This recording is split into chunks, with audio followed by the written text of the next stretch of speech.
Okay, guys. Good morning, everybody. Welcome to the show. It is Saturday morning, and you know what that means. It means at least about 2 hours of me. That's what it means. Because my soup kitchen is not open on Saturday, so you don't have to worry about running out of the clock. And it's also a good time to check out the content. And my hair, which you can obviously see, has been different. It is different now. It looks a lot darker in camera than it does in real life because of the way the camera is set. I could change that, but I don't want to mess it up. But I will show you. Hey, there, Monica.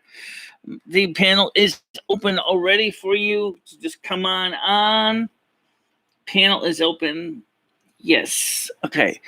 So anyway, if you look at the hair, you see it looks dark on this camera, but it's not.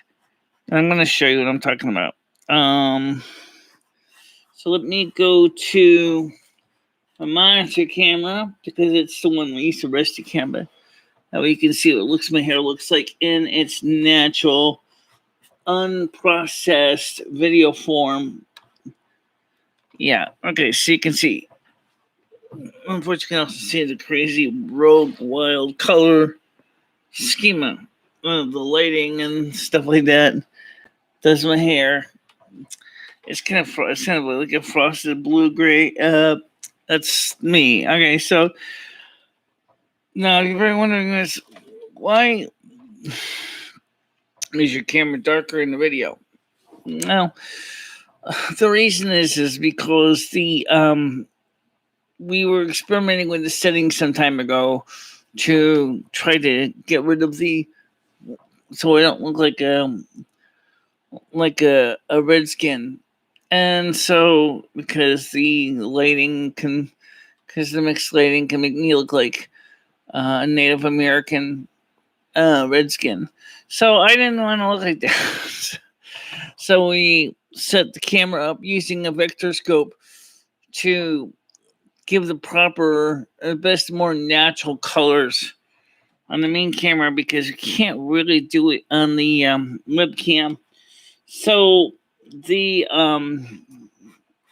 was just easier to just do it this way. So, hi, sir. How you doing, Andrew S? Oh, you changed. Okay, okay. I see what you did here. Hair looks good. Thank you. Now let's go back to the panel screen so I can make sure when anybody wants to join, they could just come on in and the link is in the NASQ support group. Yeah. Been working on a few things on channel LOL. Yeah.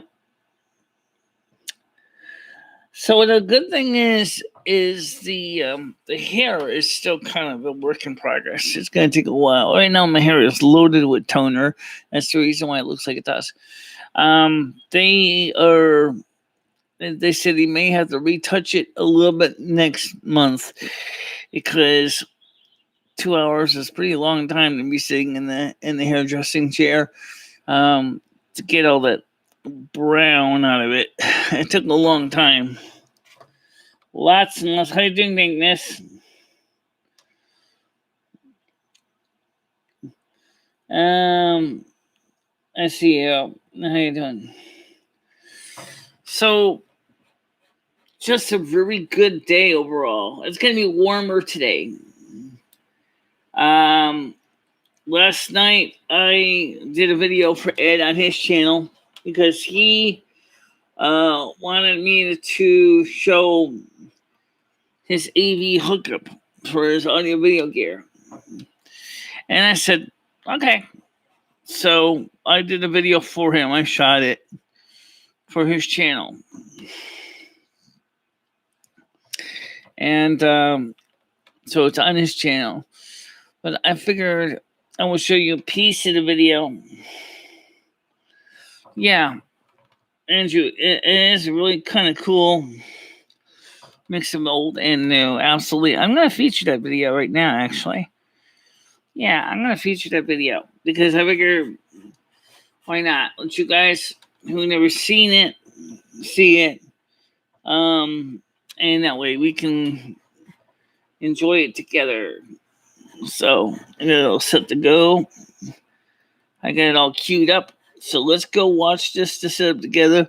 Or maybe at least I can show some slide shots of it up here. The first thing you'll notice is on the left, so on the right side, you can see Ed. He's using my MacBook. Okay. And you see there's 3 leads going across the floor. One is an HDMI cable, one's an audio cable, and one's the power cable. Okay. And they're going to this old console television on the left side. Okay. On top of the television, there's a stack of blank DVD minus R discs, which goes into the silver box that you see on top of the television, and there's a black Blu-ray player on top of that, so that he can also play Blu-rays. And everything is connected to the console television by composite input cables. Okay. So I asked him to explain the setup, but he kind of didn't get it. Couldn't really come up with a good explanation. So I did some of the B-roll, and I'll show you this in the B-roll, and then we'll take it from here.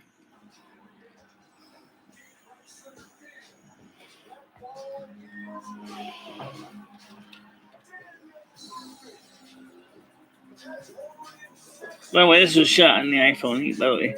All right, that's the television set right there. That's the same scene, and you're seeing it on the computer. I was watching a baseball game replay. Yeah, go ahead, put that on your phone. Put that on the video. Okay, you can see the converter box over here. I'm just recording some of B-roll so I can show some of the stuff. And then I'll let you explain what they're looking at. Well, unfortunately, he couldn't really come up with a good explanation. And basically, that's what it does. Pretty simple setup. For him, it's, but he's actually happy with it. Ooh, I love the infinity effect, don't you? Yeah. Okay, so that's what I showed his channel. Yes, they do use more power usually, especially CRTs, but I understand Ed's logic behind liking the CRT monitors. They're also preferred for gaming because they have virtually no lag, which is fantastic for gaming. I do admit I think the resolution is a little lower, but I don't. I really wish it was a PAL TV instead of NTSC, because he would have had a little more horizontal lines of resolution. But unfortunately, most televisions in America are not PAL or CCAM, but they're NTSC. My studio has got a lot of PAL in it, but that's my studio for you. Wouldn't be cool for the TV. Yeah. So, mostly PAL here. Well, maybe you can send me some PAL tellies. I'll have to figure out how to get it to work with the American voltage, unless it's a multi-voltage television that can select American and European voltages, or use a step-up transformer. Video game consoles were designed for the CRT. Right. Because for a long time, CRTs, no, it's not just that. But it's also because the video game consoles need to be able to have pretty much instant display response time. I mean, the newer 3 milliseconds, 4 milliseconds is pretty fast for LCD monitors. Because don't forget, the thing has to build the screen and buffer memory before it displays all the pixels on the flat panel.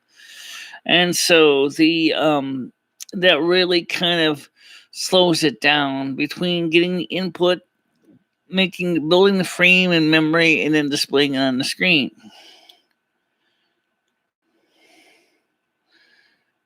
Is England PAL? No, it's PAL. Yep, it's PAL. It's PAL G. Yeah.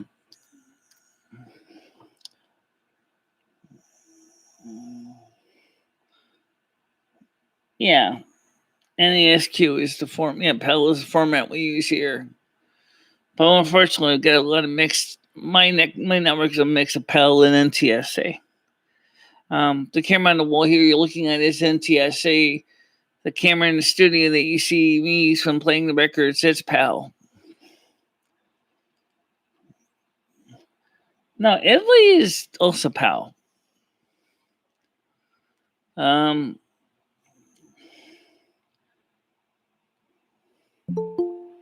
Okay, someone's ready to come on the panel. Let's get them on the screen. Let's see. Yes, Monica. Good morning. How you doing? Good. How are you? Doing all right. Good. I thought you were going to show the whole video. You just showcased part of it. I just wanted to show parts in case a part of the beginning. Yeah. I think that's so cool how you did that. I had no idea that could even be done. Yeah. Well, I mean, because you're talking to the sorceress of electricity. I know.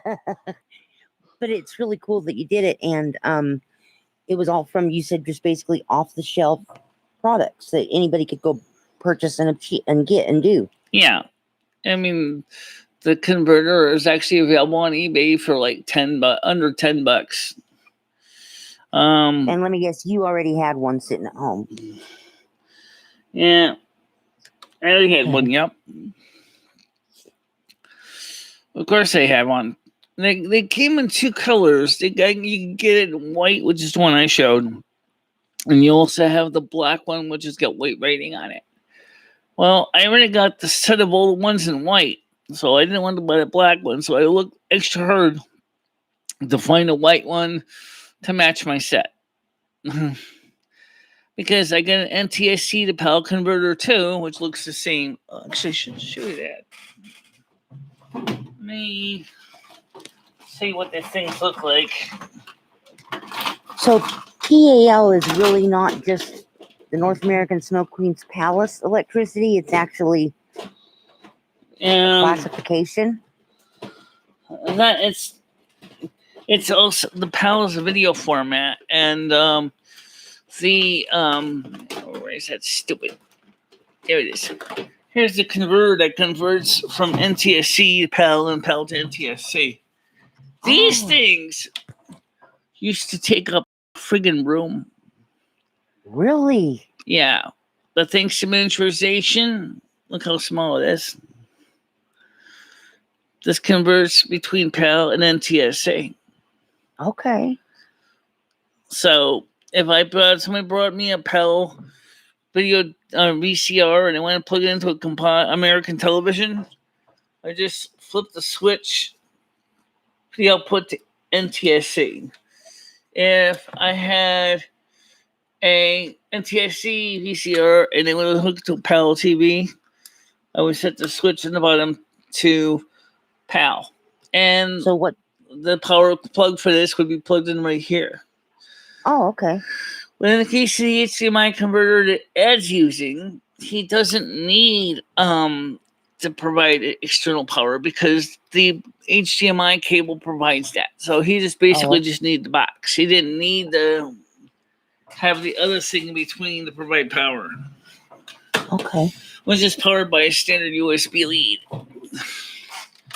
So, and then the thing hanging off the computer is the display port to HDMI adapter. He kind of likes my MacBook. He said to me, he said, "Well, I kind of wish I had a Dell." And I Well, said, he's gonna have "Ed, to leave it here. He's gonna have to leave it here when he goes to Florida because it is yours. well, yeah. I mean, he knows that." The thing is that no, I told him, I said, "Look, Ed, I said I can buy you the same MacBook for $215, $220, the same one I got." Yeah. He's had less problems using the Mac than he did the PC. Yeah, they're very well made and user friendly. They really are. Yeah. Yeah, I mean, because setup was easier on the Windows 10 and Windows XP. I can speak more from XP from cutting my teeth on that for a while, trying to do things with video setup. It's not always so intuitive. There is always something that's going to need going into the preference panes and tweaking this lever and flipping that knob, and then you have to make sure that if you unplug your cable that the thing can find the driver again, and it's like, ugh, you know, it's just with Mac, it's a no-brainer. Just basically plug in the audio video cable and the settings are there, and you just turn on mirroring and boom, there's where I set to go. Is for next time. So when we bring the computer in for the night for security reasons, when we want to bring it back outside again, he can use it inside without the cable. And then when he's outside, he just plugs in the cable and it goes to the big TV without any muss or fuss and tweaking any special settings or anything. Definitely plug and play. Yep, definitely plug and play. How you doing, XXX Hyundai? So one of the things is, speaking of somebody talking about electricity, that's another interesting topic altogether. We talked in the past about building a large buying a large step-up transformer to convert American split phase 240 into British 240, and but it's 70 pounds for these transformers. I'm telling you, for 3,000 VA capacity, it is really, really heavy and expensive. I mean, unless I can get a good deal on one, and that's pretty much about as much as I can carry. That's not even It's not even considering the fuse board for electrical safety. To add in some RCBOs and because you want to make sure to have your RCBOs are basically like the American GFCI breakers. Mm-hmm. And if you're going to wire it exactly to the newest electrical code standard for British Code 18, you need to have an arc fault circuit interrupter in the FCI along with an RCBO. And then you're starting to really adding into the price tag. And then on the American side, you still need a double gang breaker to handle the 20 amps for the output from the stove outlet, bring it down to the 20 amps with a proper breaker to keep things from blowing up and catching fire. Hope it never happens, but I wait on that a little bit. It's not exactly a rush to do it. So this seemed right and not the traditional Calicinetto. They're talking about British football. Oh, okay. In soccer. Yeah, soccer. I didn't want to insult them and say that. But American football is football. They call it rugby. Yeah. Right. Our American rugby or aka American football is their, is not the same thing as their football. No, which not is soccer. Quite. They don't wear as much protection when they play rugby. I used to have a shirt that said, "Give blood, play rugby." Australian rules rugby definitely don't have as much protection. They don't even have helmets. Oh, really? Nope. But the players seem to realize that they don't want to use their head for some moves because they don't wear helmets. And so they would see, that's one mistake that people keep thinking is if you wear your helmet, in sports, you can protect your brain from injuries and concussions. That doesn't necessarily always come out to be true. Oh, watch you two get mad at me about saying that, but the truth is that the Australian rules, they don't wear helmets, but the players are smart enough to realize that a mind is a terrible thing to waste, and so they're Yeah. not gonna risk their brains and concussions by trying to block and tackle with their skulls. Like the dumb Americans do. Yeah. I know, Charlotte. I know it's much tougher than American football because of the lack of protection. Yeah. Yeah. So anyway, the point is I don't know. I digress. It's like I'm not really heavily into sports. That'd be more something Ed would probably discuss on his channel eventually when he feels ready to start trying to do the live streams. Right now, the biggest problem right now is getting Ed to make sure to look at his subscriber count and check his emails. I have to do that for him because he doesn't know how to do all that. So if you leave a message for Ed on his channel, I will try to let him know about them, and I'll respond to him as best I can because I'm kind of like an administrator on his account, helping him out. Because I know that he's not always going to have time to get to him because when it comes to email, he's a little bit behind the times. Yes, so he's a tech boomer. Let's see. Hello, Sheila. How you doing?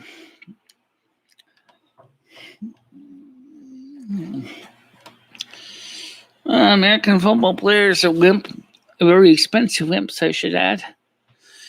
American football players get paid ridiculous, insane amounts of money, especially in NFL. Oh, yes, they do. Oh, Just yeah. to sit on the bench, they make hundreds of thousands of dollars a year. Yeah, millions. Just to be a contracts. Third string. Yeah, it's over. I kind of think you're overpaid. Yeah, I mean, it's a dangerous sport.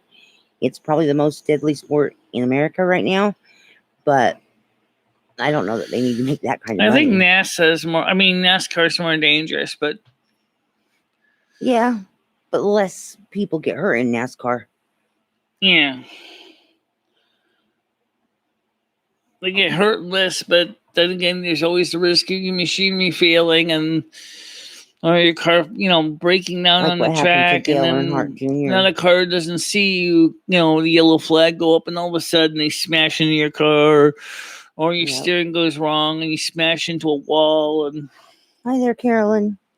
Nice to see you again. How you doing, Carolyn? Yes, we played a little bit of World of Warcraft yesterday, and you showing me around. And somebody kind of was trying to impersonate, Monica's husband, which was really rude of them. But this only brings back something we were talking about earlier. YouTube really needs to seriously get on their act together, and they need to find a better way to better verify and these people when they come in here, because they're allowing these people to do this. And you don't know they've been verified. The minute just because someone just signs up with an email address, whatever, they can become anybody's name, pick up anybody's icon, image, anything. Well, even if you've been verified by email, you can change your account name like I do every 2 or 3 days. Change my password and my account name every 2 or 3 days. Yeah, well, that's true. But you don't change your email address every 2 or 3 days. No, I don't. But you can also have up to 20 accounts. That's ridiculous. That's insane. I mean, 20 accounts. Why would you need up to 20 accounts? Andrew. They're just trying to scare me away. They think that I'm controlling Michelle. So they think if I go away, they'll get what they want. And they won't. I'm not going to go away. And if Michelle wanted to go back to the night show, I couldn't stop her. I just think it's just kind of sad. I mean, the YouTube is allowing this to happen, allowing you to have up to 20 fake usernames on an account. Yep. Yep. I mean, first of all, if you're gonna mean 20 web pages, I gotta tell you something. This is I maintain my page. I help maintain Lumi's page. I maintain, of course, my Looking at My World channel. I manage my North American Snorkeling channel. I cannot visualize trying to manage up to 20 different YouTube pages. Just managing those 5 is enough. Yeah. I have 2 that are linked to my same email address, but I know that I can make up to 20. My husband's account, his grandson used it, and he has 20 different channel names on it. Right. Right. And they're just the people that are doing this are just frustrated. As we talked about this briefly in the NASQ support group, that Paul, for example, is going to have a prank call night on Saturday night. Ooga chooga, ooga chooga, ooga chooga. Wow, fine. Saturday night on his channel, he can have all the crank calls he wants. Yep. But the thing is that they're so desperate for the crank calls that he's willing to take hit for the team, you know. They liked it so much and they enjoyed it so much, then let them do it on their own channels. Right. Michelle didn't mind the phone calls, but what she wanted was people to call in to discuss what the topic was. Yes, of course, we're still going to get people who are going to call and fart or make, prank calls, but it was literally every single call for a while there was like an attack on Michelle. Right. Attack on me. Or an attack on her channel, trying to get her in trouble by saying things you shouldn't say on YouTube. Yeah.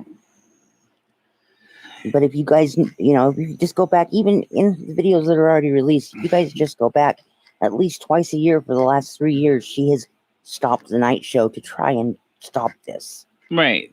And also the other thing is we do get a topic today in a way, which is television. I guess. Yeah. YouTube technology. Now Ed, of course, prefers standard definition American television. And he asked me, said, did they ever make HD CRT? And they did. The Sony Aquas was a CRT based HD TV television, 1080p. The thing was, I told him, I said, the thing weighed a ton. I mean, it was heavy. It took like 2 Ryan, strong guys to carry the TV up the stairs. Yeah. When this way it says drama non grata. Yep, no drama in here. Michelle's not two-faced. Michelle's Michelle and Lumi. That was a 25-inch television.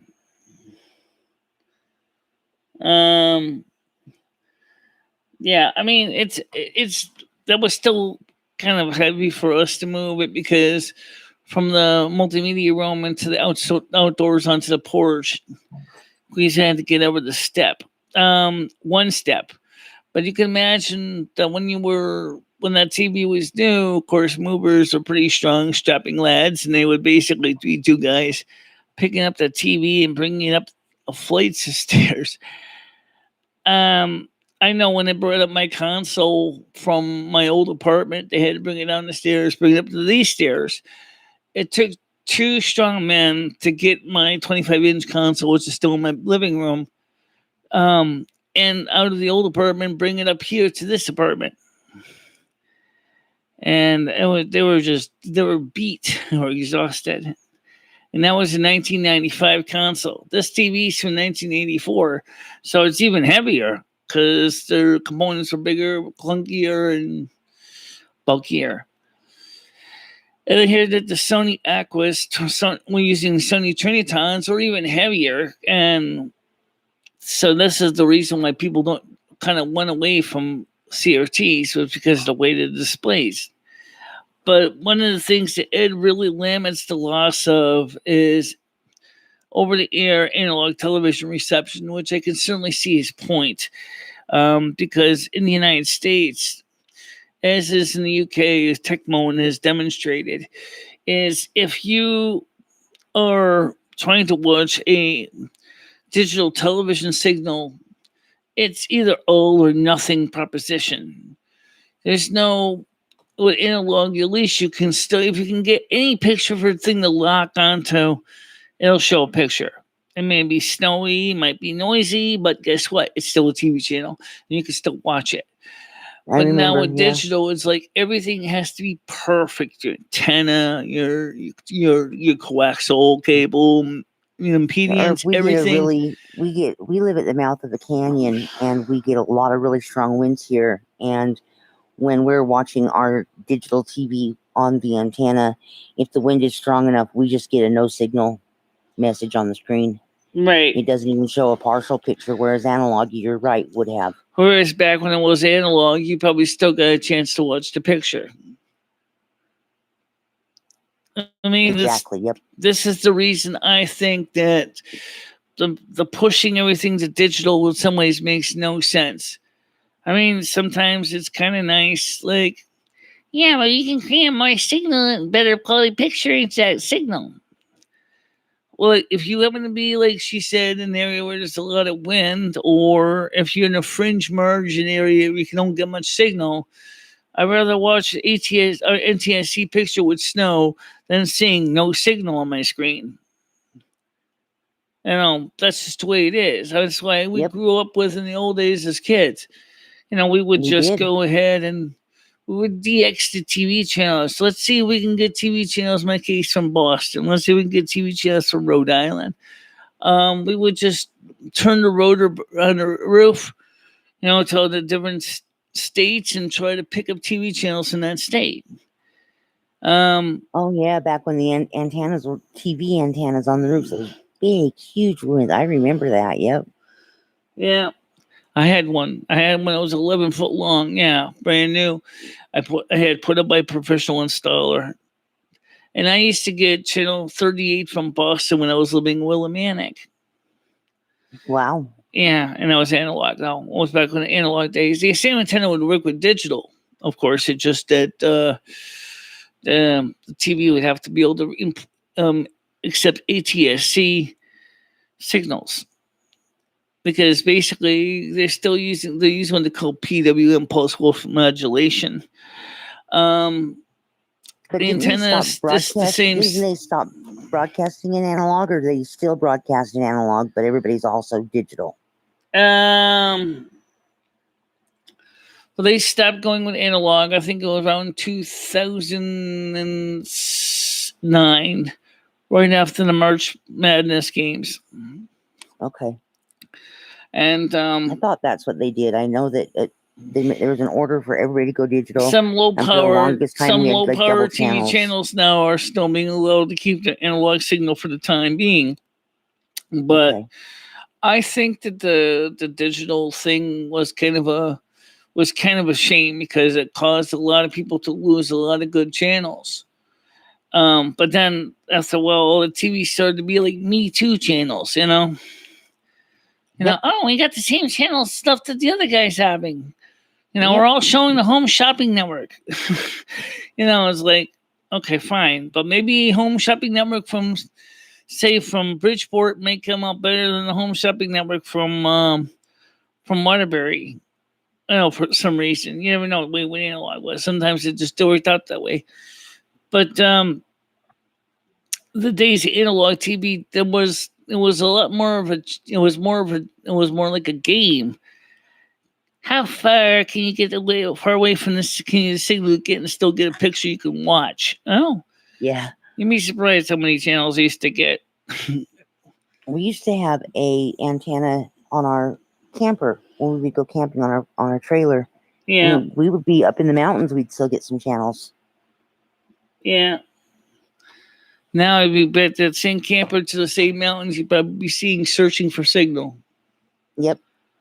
Because not only Unless did you they had a also satellite. switch to lower power transmitting power, but that was the other thing that they could have still did that with analog too. They could have said, well, you're no longer going to need 5 million watt UHF channels. Well, fine. You want to give us 100,000 watts instead? Fine. It'll just be less channel strength, but some people probably would still be able to get the channel anyway because they'd be within the market. So ATSC in some ways was a marketing ploy to sell more high resolution TV, saying we're going to get with the 21st century. Yeah. But you know what? Put more pressure on our already crumbling infrastructure. That's good. Yeah. Mail department, I didn't have cable, but I connected to the cable outlet and got channels from Rima and NLA worked like an antenna. Yeah, exactly. You know, the thing is Rhode Island, I bet if Massachusetts, you had New rabbit Hampshire. ears, you probably could have gotten them too. Well, I got a pair of rabbit ears from my flat screen. I can't get crap. Or at least before, at least would get local channel 3. I can't get anything anymore. And now I think was one of the reasons why the digital format totally bites the bullet. Same thing with digital radio. The digital radio format is again all or nothing. If you don't happen to be in an area where there's a strong AM or a strong digital radio transmitter nearby, you're not going to get crap. So what I wish the FCC would do is tell the allow stations to be analog or digital. You choose. You want one, you want the other, that's fine. You'll still get a license for that frequency. You can still transmit in the format you want. So if you want to be analog, we give you an analog license. You want to be digital, we'll give you a digital license.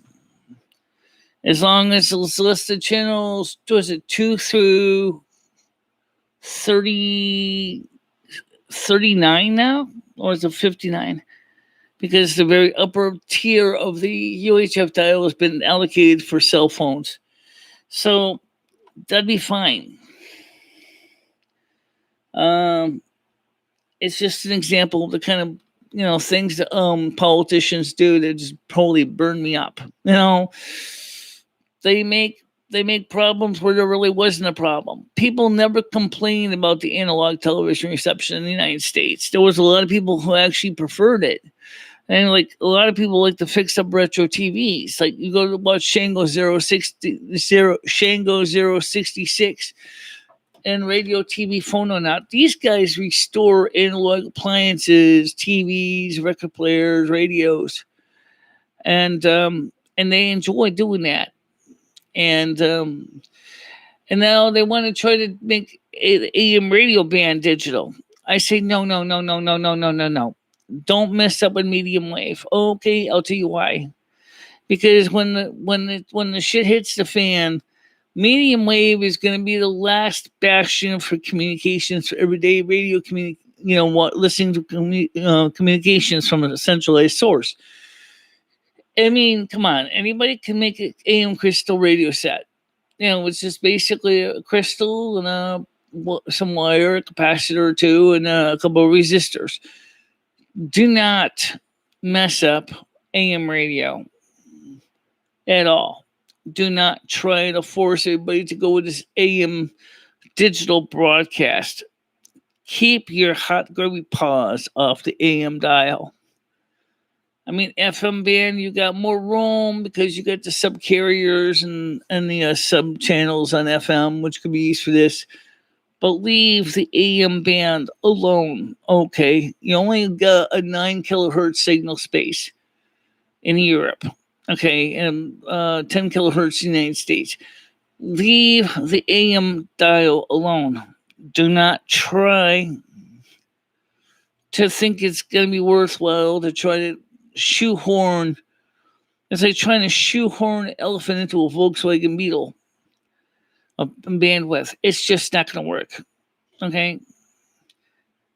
I'm just saying that from straight out honesty. AFCC, leave those analog receivers and transmitters alone. Okay? That's... Yes. To end of the world bash. We don't have the infrastructure. You know what I mean? Arigato dishware. Yeah, I don't know but about it's still 72 showing- pieces of it, but I got like a 12-piece dinnerware set. I just didn't get the silverware to go with it yet, though.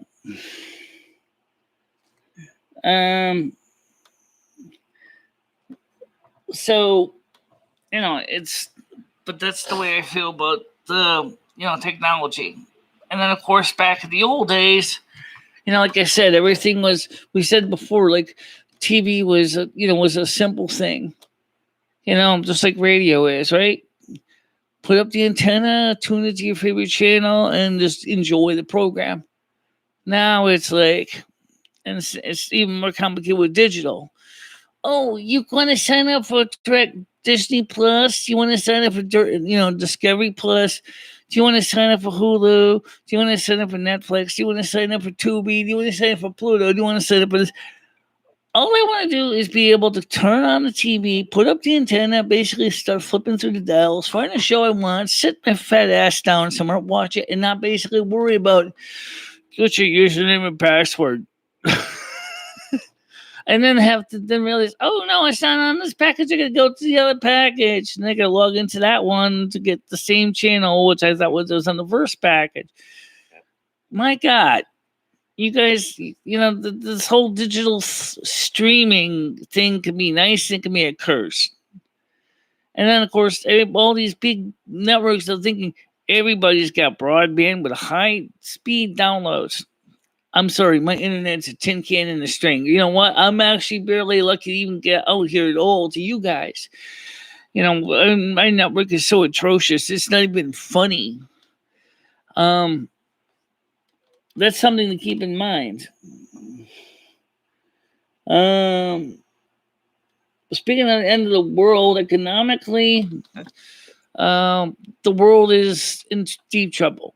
Okay.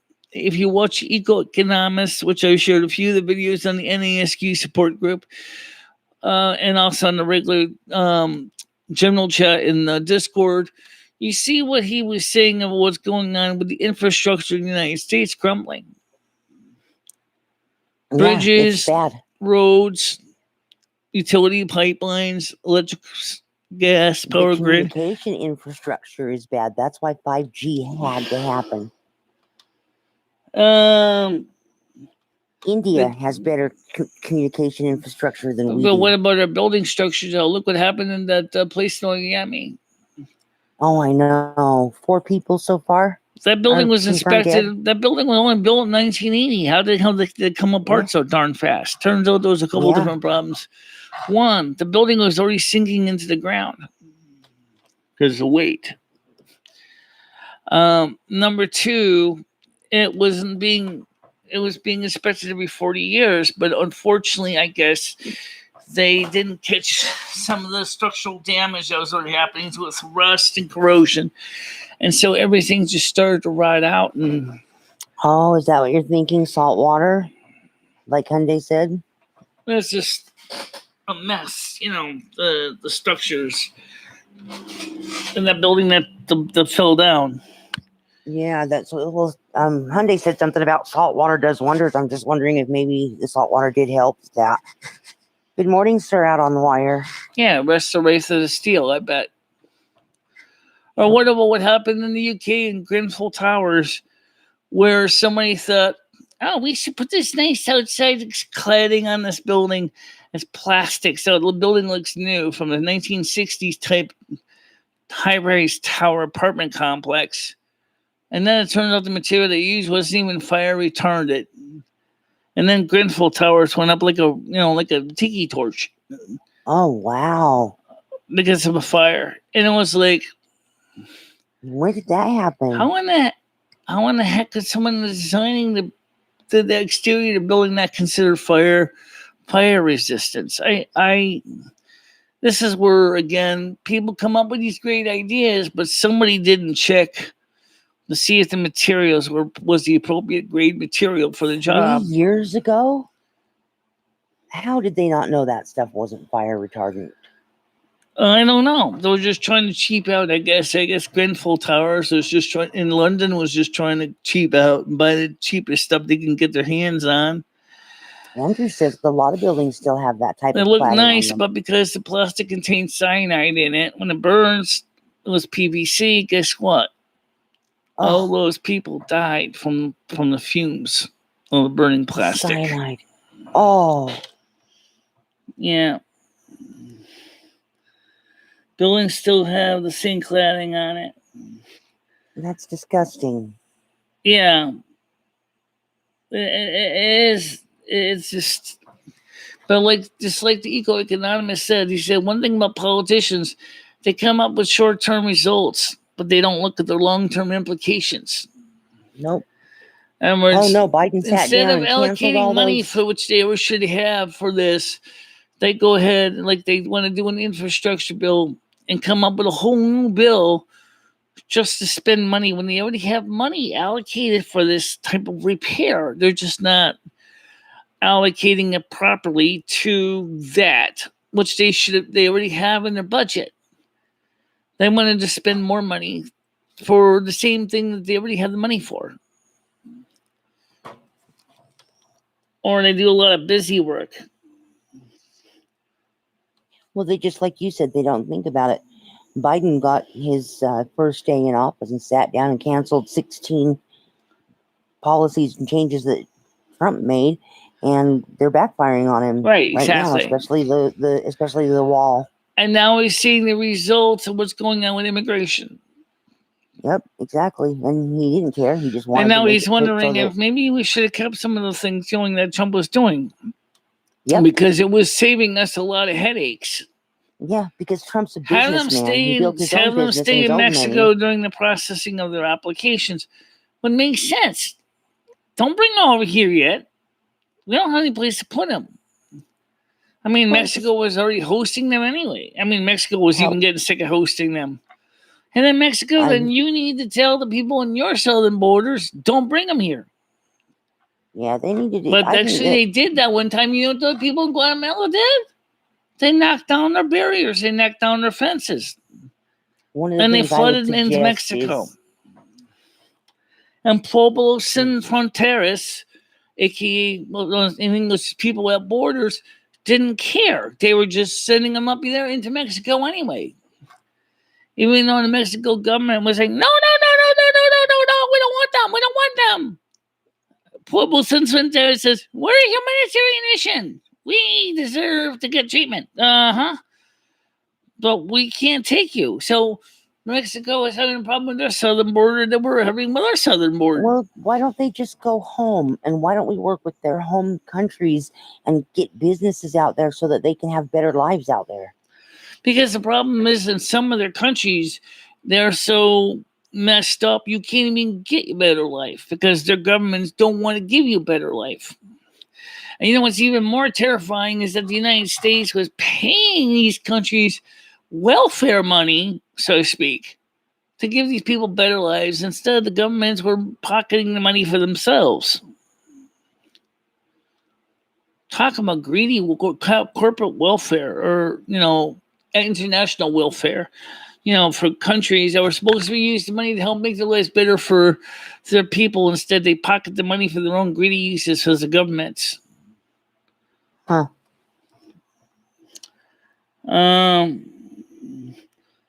And buses in my area. Oh, yeah, they canceled fireworks out here this year. It says, I do understand that, and we're all sick of career politicians, but he was a career fool.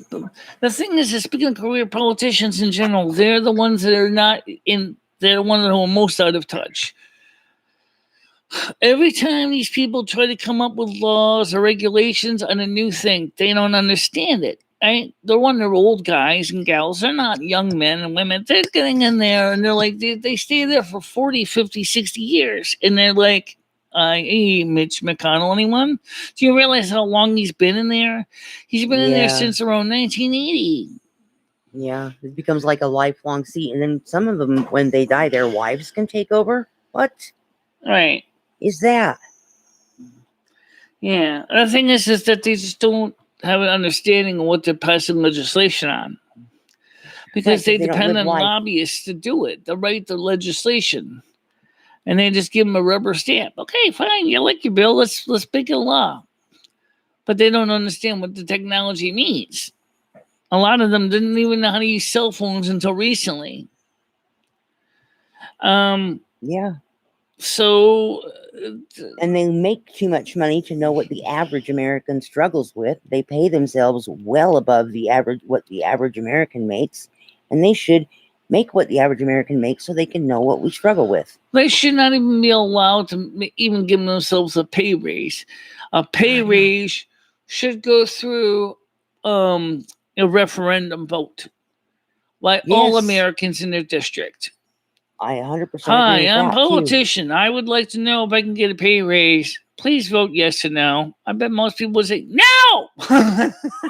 Can I have my job performance review so I can see if I qualify for a raise? Because that's what you do at work, right?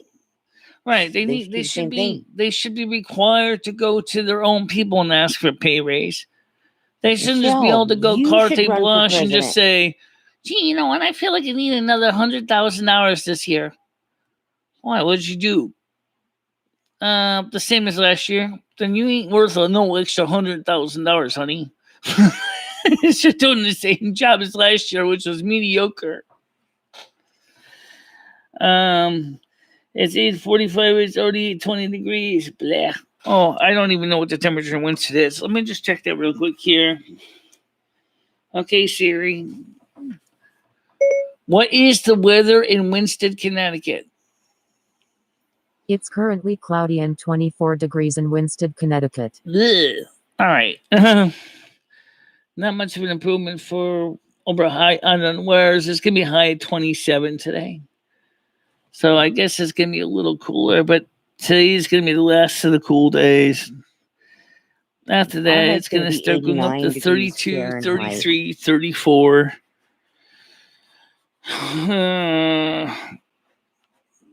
Yeah, obviously, guys, don't expect me to be playing too much World of Warcraft, at least not until maybe Sunday of next week.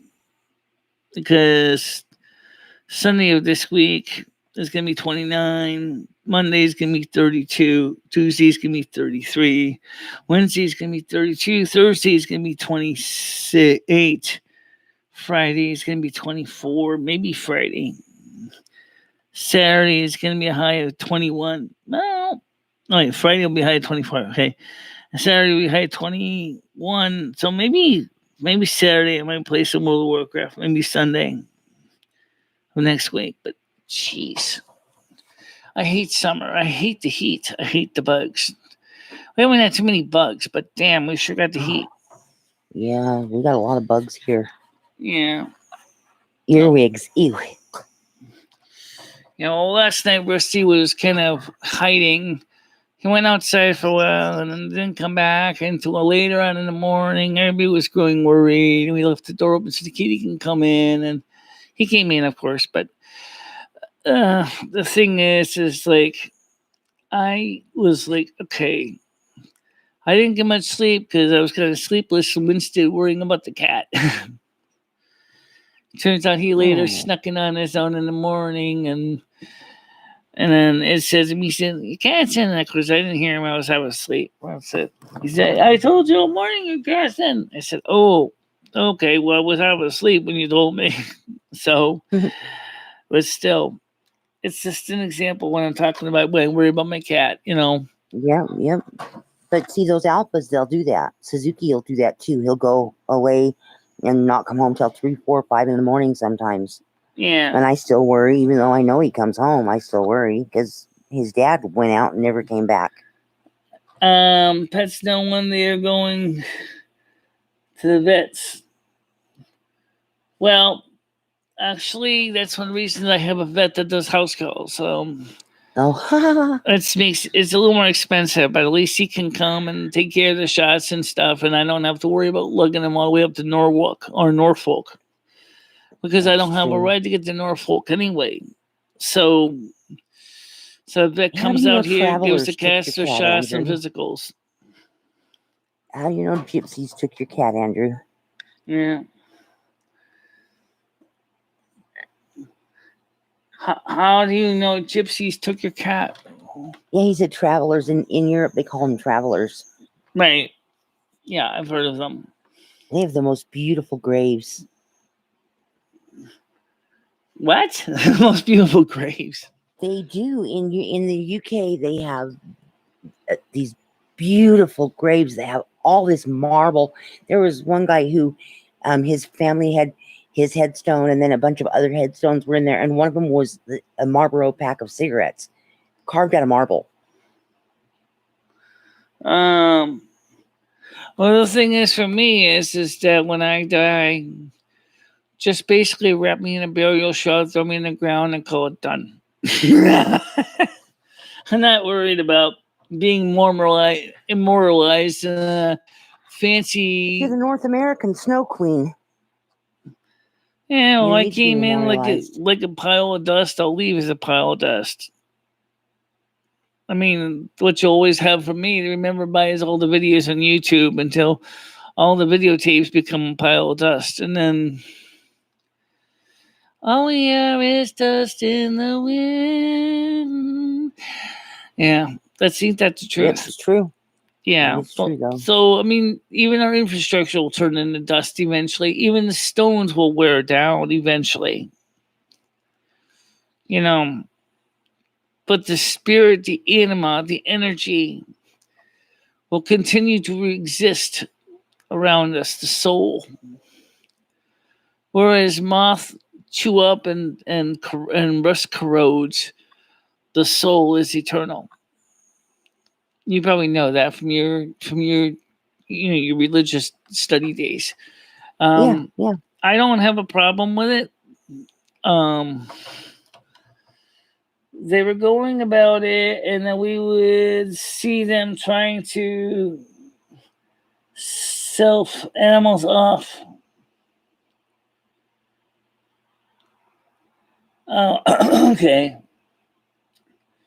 I have already found my natural burial site and placed up a shroud here. Well, just grab a piece of burlap sack and just have them wrap you in that, or put you in a simple cardboard coffin. Problem solved. I'm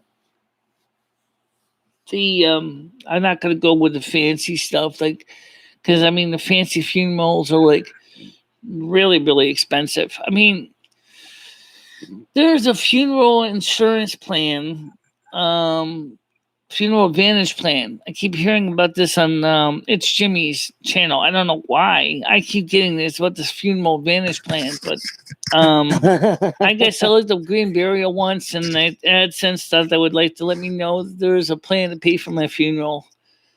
I'm like, well, that's good, but I was gonna go check on it, but then it said if your state qualifies, and I saw the map and I didn't see Connecticut on it. I said, oh, well, I ain't gonna do me no good.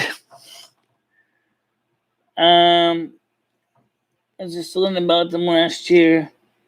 Some of the shrubs grow mushrooms. Well, that's not a problem. Yeah, I was watching. There's a lady on YouTube has a channel, Ask a Mortician, and somebody had made questions. Yeah, I know the one you're these talking natural about. burials. Yeah, the mortician lady there, the one with the black Yep. hair. Yeah, yep. And she does all kinds of interesting stuff, but the one I was thinking of I forget what her name was. the natural But yeah, burial. I watch her channel too. Sometimes she brings up a few interesting video topics I do find interesting. Oh yeah, when she talked about the Edmund Fitzgerald, that was interesting, and how some of the bodies turned to wax or looked like they're wax underwater. That was interesting. Yeah. Look, see, Charlotte watches her too. All right, that's the name, Caitlin. Yep. Isn't that funny? We have similar interests. I wonder what would happen if they put my body into a wood chipper and turned me into compost. I mean, no, you don't want to be compost. Well, this would be a better, faster way to fertilize the soil, right? No, we'll give you a natural funeral, and we'll make a beautiful natural shrine to the North American Snow Queen. Oh yeah, it's definitely better than being burnt to a crisp. Yes. I know some people say, well, I'd rather be cremated. Fine. You want to see what cremation looks like? Burn your roast in the oven. There. Yep. That's what you'll look like when you're done. Oh. You're going to smell nasty. You're going to look nasty. And then they're going to take what's left of what they didn't burn. They're going to put it into a grinder and turn it into pepper flakes. so to speak. That's what they do. It's mostly what you're looking left over is the ground up bones. Yeah. The actual flesh is long ago been turned into exhaust. Not exactly good for the environment at all. Nope. Has It's best no to do it the nutritional natural value way. for the plants. You can't even. What's plants going to do with burnt up carbon? They're not going to be doing too much. And now they got this new idea of basically dumping you into a vat of acid. I guess that kind of What? works. Yeah. Dumping your body into a pot of acid to basically everything just turns into goo. Is that environmentally friendly? I don't think so. Well, in Star Trek, the Ferengi turn their bodies into some kind of gemstones and cut them up and give them to their relatives. Yeah. Well, maybe a gemstone would be useful. Yeah. I do think they have some kind of use, but I'm not sure. Maybe you could wear. I could wear my father on my neck, right? Yeah. But then they'll be But fighting. now see Memento Mori. Who's gonna get raiment? I guess either it's gonna be Richard or Michelle because Joyce, my sister might have gotten them. So what did he do? Divided my father's gemstone into pieces, one for each of the kids. What happens if you have a family, 8 kids, and there's not enough gemstone to go along? Oh boy. Yeah, natural burials, no chemicals, no. They got to bury you pretty quickly too. Yeah. I wouldn't mind a quick death when there's nothing left in my body to be found. Out on the wire, I wouldn't wish that on anybody. I don't wish harm for anybody, but I'm just saying. I know this is one of those areas where YouTube might get a little bit edgy. Okay, but so first of all, for the YouTube censors, I am not encouraging people to do self-harm. Okay, we're not encouraging self-harm. We're just talking about the reality, which is eventually we will go home.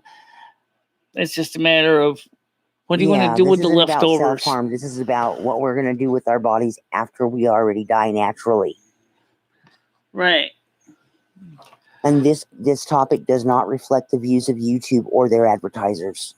Right. However, if you are a green burial and natural burial advertiser, you're more than welcome to be here. Yep. Make sure to give me information where we can contact you for plot availability and requirements. Yep. The Newfield Burial Preserve in New York State is one of them that has done that, and then they basically have got more requests for spots than they have room. Yeah. The price gone up a lot because there was so many people, because they were so well known, because they were one of the first ones on the East Coast, and they basically they're full.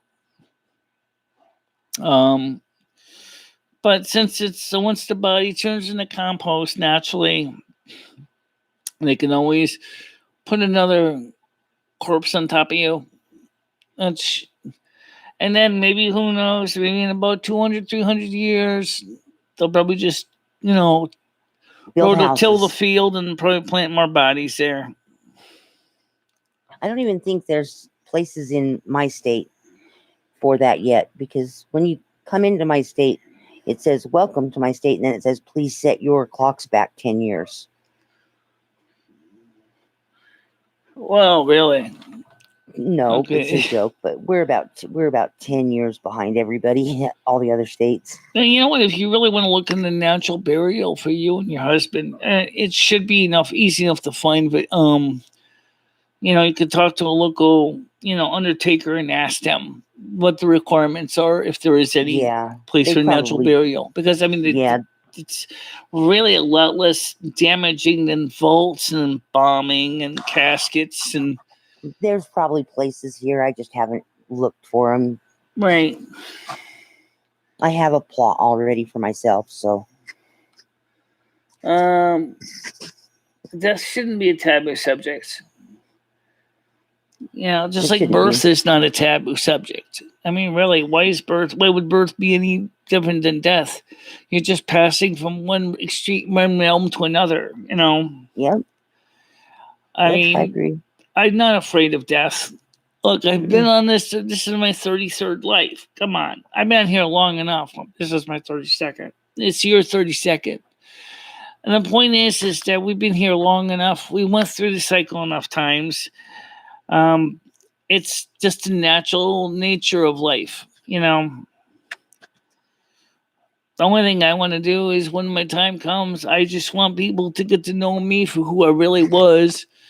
And this is kind of related to what we're talking about with the channel, because people keep getting a wrong impression of what I am, who I am, which is kind of shameful. That'll be post humanity, after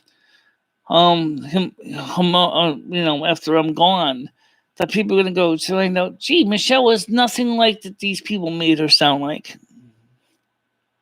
She was actually a very genuine, kind, loving person that did her best every day to do a good show on YouTube to show her best. And people made Yep. her sound like she was nothing more than a comedian. Or something to laugh at. And not the kind of comedian that people would like enjoy, like you know, Rodney I don't know, Dangerfield, Roger Eddie Murphy. Dangerfield or Jim Candy or Yeah. the other Oh, yeah. guys. You know, they're rather, you know, like the Fool on the Hill, or you Yep. know, where actually the Fool on the Hill is actually a pretty interesting song. We'll get to that in a second. The thing is that so there's all the Jim Carreys in the world. I mean, people don't really know me, the person behind the microphone or the camera. All you know is what you see on camera. You don't know about the real struggles I have to go through behind the scenes.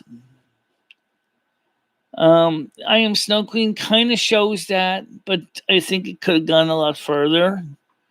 But I Am Snow Queen. I think we could have gone a lot further and trying to show more who I am. And I think I Am Snow Queen did a lot of positive insight, but I think it could go further. Some So of the funniest if you people in the have world come not from seen I Canada. Am Snow Queen, I would recommend you watch it. For those of you that are new here, watch I Am Snow Queen. I will Yep. post a link in the chat just so you guys can find it. Please note that it was back when before I Nightbot had drops it all the time, Michelle. what's that? Nightbot drops it all the time. Yeah. But it'd probably be easier to see if it comes Yeah, I from know you. it Go is. ahead and I know it does. That's another you're thing. Is Nightbot a boy robot or a girl robot? well, I think Nightbot is pansexual. Yeah, maybe. But I sort of see Nightbot as more of a masculine robot. I mean, I know someone says, well, it's what you type in the Nightbot. No, it's his attitude. It's definitely got a kind of a masculine attitude. In your face. I haven't worked with Nightbot yet, so I don't know. But yeah, I could see that. I think that the funniest people in the world come from Canada, and the best looking people in the world come from Australia. Yeah. My opinion. And what about the people from the United Kingdom? I think they're very educated. Intelligent, intellectual. Yep, I And love their I mean, speech. I so many of the BBC documentaries I watched from the United Kingdom, these guys and gals seem to know their stuff. I mean, they can get into things that even the non BBC documentaries. Take a look, for example, photo induction. For those of you who know photo induction, I think it's photo induction. This guy, Andrew, not our Andrew, another Andrew, is an engineer. And he loves electricity. And so, of course, he's trained in the field. And he shows you things with ridiculous amounts of voltage and current that I couldn't do. I mean, I wouldn't dare doing some of the stuff he does. But he's so knowledgeable what he does. He's so passionate about it. Mm-hmm. And his channel is such a popular channel, but for 3 years, because of personal issues in his life, he couldn't, it didn't stream. And people have been looking for him. And finally, a few months ago, he just came back to YouTube and is doing videos again. He's part of the Toit, the top of YouTube. And he's a successful channel. BigClive.com, Scottish guy, really, really awesome. Electronics technician, smart as a whip. He's from the he's from the Isle, man. That's where he lives now. And of course he's got a big long beard, and he's really kind of like still really smart guy. Audio video technology, electronics, electricity, because he's trained as an electrician. And as well as electronics engineer. And he's just an amazing guy. These two alone are just some examples of things I watch. EE Vlog with David Jones from Australia is another electronics guy I watch. Of course, we got American guys like Shango066 and television phononaut. These guys are also electronics techs. Jordan Peters is another American electronics tech. And these guys, and let's not forget Fran Blanche. Fran Blanche, as I put on the NASQ support group, has a copy of the official publicly released document from the Pentagon on the UFOs. I shared those two videos about UFOs from her channel on our channel are on our NASQ support group, so you can see those. Okay. But the thing I'm trying to say is that's the kind of stuff I watch. Technology ones. I don't watch a lot of tech. And of course, for economics, I watch things like Canadian Prepper, Prepper Princess, Eco Economist, PragerU. Sometimes I watch Alex Jones, but yeah, he's not really so much good for facts, more than sensationalizing them. But the other Canadian Prepper and Prepper Princess are pretty good for prepping advice too. Homesteading with Doug and Stacy for the homesteading, because you see, I'm a little bit into the homesteading community too. So I tend to watch a lot of different resources.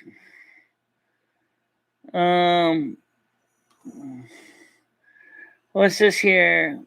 Techmoan is great. Yep, Techmoan is one of the other guys I watch. Be Less Slave, 8-Bit Guy. Tons and tons of channels I watch. So it's not just about the stimulus check, because people think I just care about the stimulus money. And then, of course, Blind the Billionaire also pointed out, and he said, people in my chat group, which is mostly people in low income, don't really give two shakes about the childhood stimulus checks, because many of you guys don't even have children, or if you do, they're all adults, and so you wouldn't benefit from this child stimulus checks. But he said majority of my audience said, well, would be very happy if we get a $200 increase in our benefits, because if we can get a $200 a month increase for our benefits, that would make a huge difference for our lives. And he's right, it would.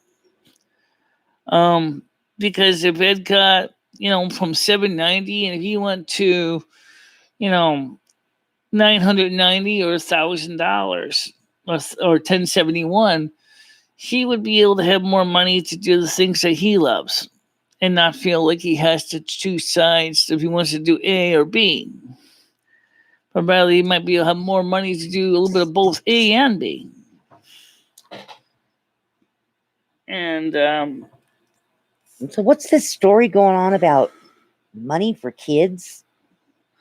If you have any children under the age of 6, you can get the child tax credit, or the CTC, from the IRS, and they will pay you up to $3,600 for this year. I heard there's some for kids up to 19 and under too. And then if you have children after 7 through 17, you can get $250 a month for your kids from the IRS. Oh, okay. So and they'll be I paid heard that there monthly. was. I heard it was 19. Right. Right. So, in other words, you're, like I said, your kids are too old now. Yep. Yeah. So, I guess the way I see it is, I don't know anything about what Noodles But can thanks keep for a channel dropping in, because daughter, he and letting ignores the us in terms of on some service. drama. Yeah. The title Noodles of your can be show a says smart guy. Okay, let's just talk about Noodles real quick. Noodles can be a he's smart funny. guy, but the problem is that he's also a little arrogant. A little bit, but he's funny. I'm starting to appreciate his humor more than I used to. Yeah. Getting along with him a little better than I used to. Not my favorite YouTuber, but he's funny. Yeah, he can be funny. But the fact is when it comes to following the terms of service, he's kind of not willing to He's do not it. good at that. That's why he loses every channel he creates. Right. And you know what? Eventually, that means now he can't even verify his channels anymore because now his email account has been totally banned. So he has to keep getting new email accounts. And What would that's what happen he's when doing. YouTube starts cracking down and starts saying, I'm sorry, sir, but I need to have proof. I need to see your ID card, please. Verify your driver's license number and your address. And he's like, oh, no, I can't give you that because if I do that, then I can't be verified. Well, if you don't give me that, we can't verify you like you said. But then also you won't be able to upload any videos. You're not going to be able to post any comments. You're not going to be able to just be able to watch videos, but you won't be able to post comments on them. So in other words, the terms of service are really clear. If you lose a channel and it is taken down for strikes or other violations, terms of service violations, even if you had a channel before it was taken down, you cannot have a channel on YouTube, whether you use a different email address or anything. Use a channel, you're supposed to stop YouTube. right. But nobody does it. Everybody makes different channels or has a channel already. And I think they're in for a rude awakening once everybody gets back in the office and they start terminating channels and paying attention. Yeah, I mean, this goes back to what I was saying about YouTube needs to do a better job in verifying accounts. Yep. And stop giving people to post comments on an unverified account or start trolling people because that's how the trolls are getting away with it because they're not being verified.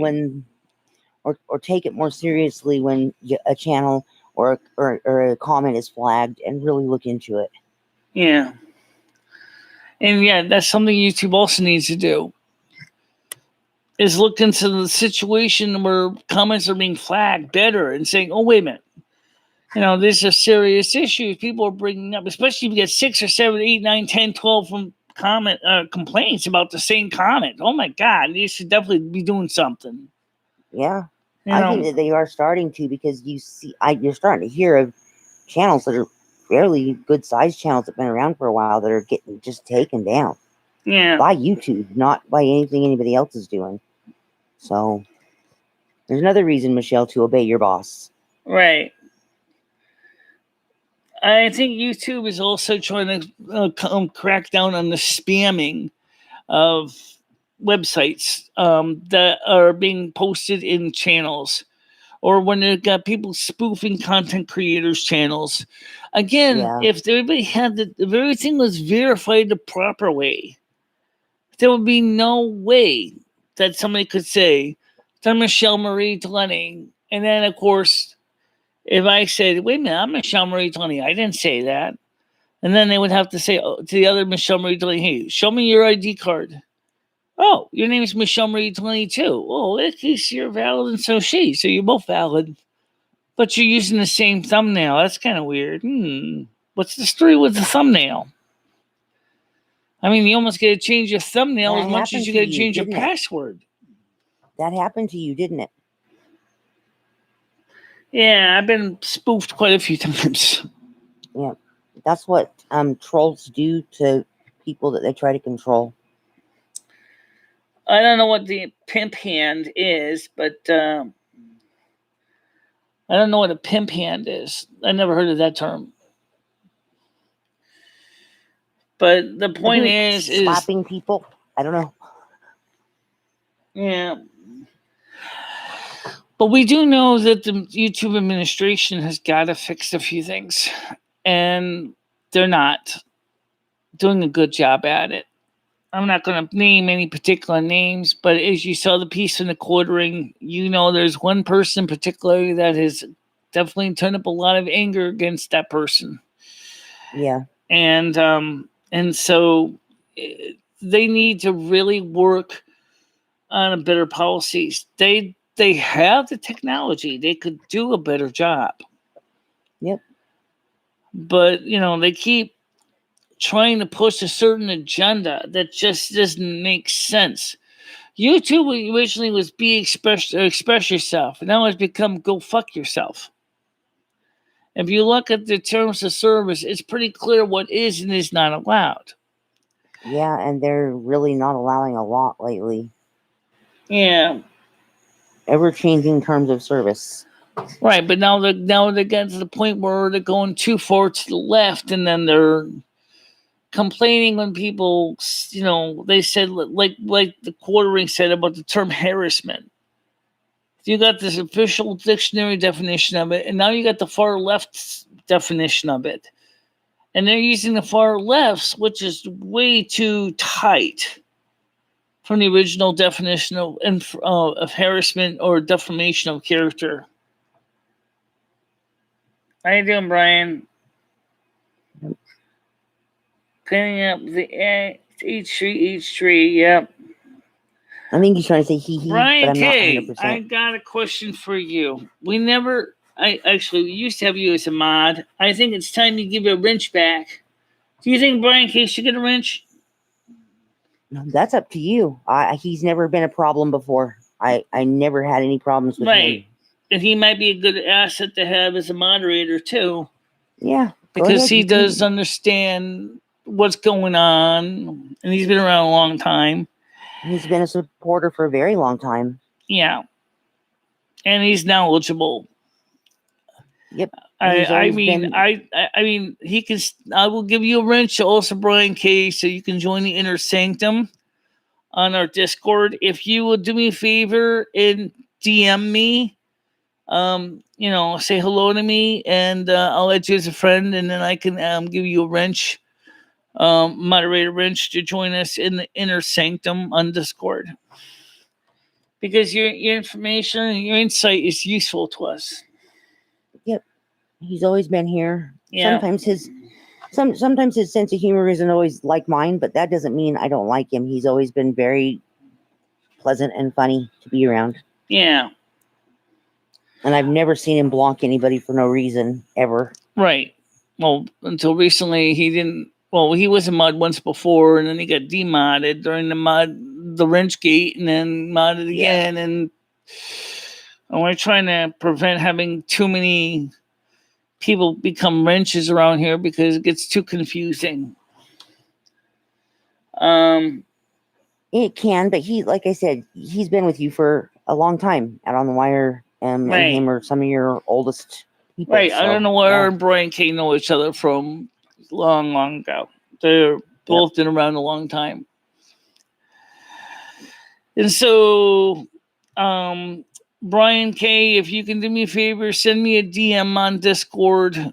I will give you a moderation pass so you can join the Inner Sanctum. Which, just in case, I know Nightbud's kind of like just a moderator chat group, another moderator chat group. Right, just the Inner Sanctum, yeah. Or maybe moderator chat too. Right. Well, I think Inner Sanctum anyway. Yeah. It's not the Privy Council. The Privy Council is the NASQ support group. Yeah, that's for those of us that support each other in real life. That's really 10 ministers and the Queen. Yeah. 9 ministers and the Queen. That's it. Nobody else. You have to be really, really top sterling to be there. So the last thing you want for censorship is getting the balance. Yeah. That's a tricky thing, Andrew. I think that's the tricky thing. Trying to find the balance. And YouTube has cornered the market for so long. But like the quartering did say, the problem with YouTube is right now the drama channels are what sells the content. Yeah. The problem is they're so toxic that just you can't watch them too much. Well, what happened in the drama channels, the drama community that's here that's over in the Boyd, I mean, they merged with a little pack of true crimers, and the true crimers really know how to look people up, and they started going real life, and that's when the swatting and the CPS calls started. And right, exactly. And you know the thing is that's not what we need. I mean, first of all, I don't want to deal with drama. Like I said, just dealing with it just gives me the heebie-jeebies. I'm like sitting there going, I mean, I don't want to hear about, the woman that made her kid drink Indie ink, or, the kid that basically, because of an accident lost one of his testicles or anything like that. I don't want to hear that. I want to be able to come to a place I can have a good show, talk about some things, in an educated way, yes, but not get so gruesome details. Look, if you really want to find out, for example, about the weightlifter, transgender weightlifter that lacerated her testicle, that's fine. You can look that up. That's a story that's on my Discord. Of course, you're going to have different views about that. Like me, I think, well, if you're transgender anyway, and you consider yourself medically a female, why don't you just go ahead and have them removed, because you don't need them anyway. She's already living full woman's lifetime. Why would you still need them? But that's me. All right. I mean, I don't even know how in the heck you could lacerate a testicle. I mean, the only thing I can think of is maybe it was hanging out of her shorts when she dropped her weights, and maybe his shorts basically gave her a shortcut or something. Oh, that sounds weird. A shortcut. Paper cut, but shorts instead of paper, Roving nuts. I don't know. I was going to watch the thing you put in. I haven't watched it yet. So, like I said, I don't know. I mean, some of these people in the drama communities will go into minute detail about everything, about what's happening, describing down to the detail of, I don't need to hear that detail. They all right? Just to know channels start doing true crime, and they turn them into dramatic. Everything's dramatic and inaccurate information, and it's starting to. For example, the Chris Watts case is like this huge thing still, and it's solved. It's over, but everybody just still makes up stories about it, and it's so sick. I fell back into it. I don't even know who Chris Watts is. So, he is a family annihilator. Oh, the serial killer. Thing about him is he worked at. He just killed his family, but he worked at a oil refinery, and he took and put his kids in oil batteries. Really? Okay, that's enough detail. I don't need any more. No way. Yep. Nope. Okay, but the point I'm trying to say is that's what I'm talking about. And right now, like I said, this is, so some people, they like that, but for me, it's like, please don't. Yeah. Just just seeing the news on television is enough to sicken me, especially when you see about those people that will do killing without any remorse of loved ones, or even loved pets, which are still loved ones. I mean, there are people that kill their pets like there's no deal. Well, my cat is sick. Well, here got my 9mm ready to go. Bang, bang, cat dead. No, move on to the next one. Oh, jeez. Yeah, no. Or, of course, the meat packing industry is known for doing something similar. It's all money for them, right? You have this cow you've raised since it was a calf, right? And we're talking about a steer here, a bull that's going to become meat. I'm telling you right now. I mean, I'm sure the farmers feel bad when they have to send it to this meat packing, but it seems like when you listen to these guys talk, they're like, "Oh, that's just another $1,500 on my wallet this month." Yeah. You raised it from a calf, and it's just used just $1,500. I mean, you didn't have any kind of feelings or attachment to that animal?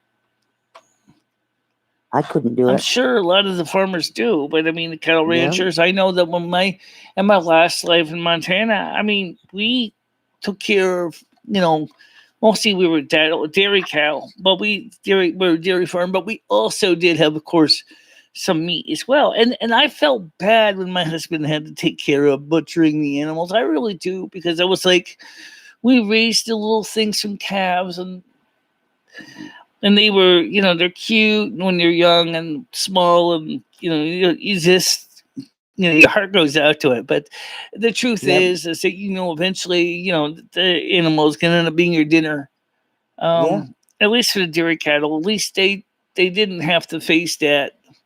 They Yep. just gave milk. But then what happened to all the calves? Well, we would just sell them to other farms. After all, you don't need a million calves running around. I mean, meat's expensive and stuff. But If I thought about it too much, I wouldn't eat meat anymore. I don't even like to eat meat at all.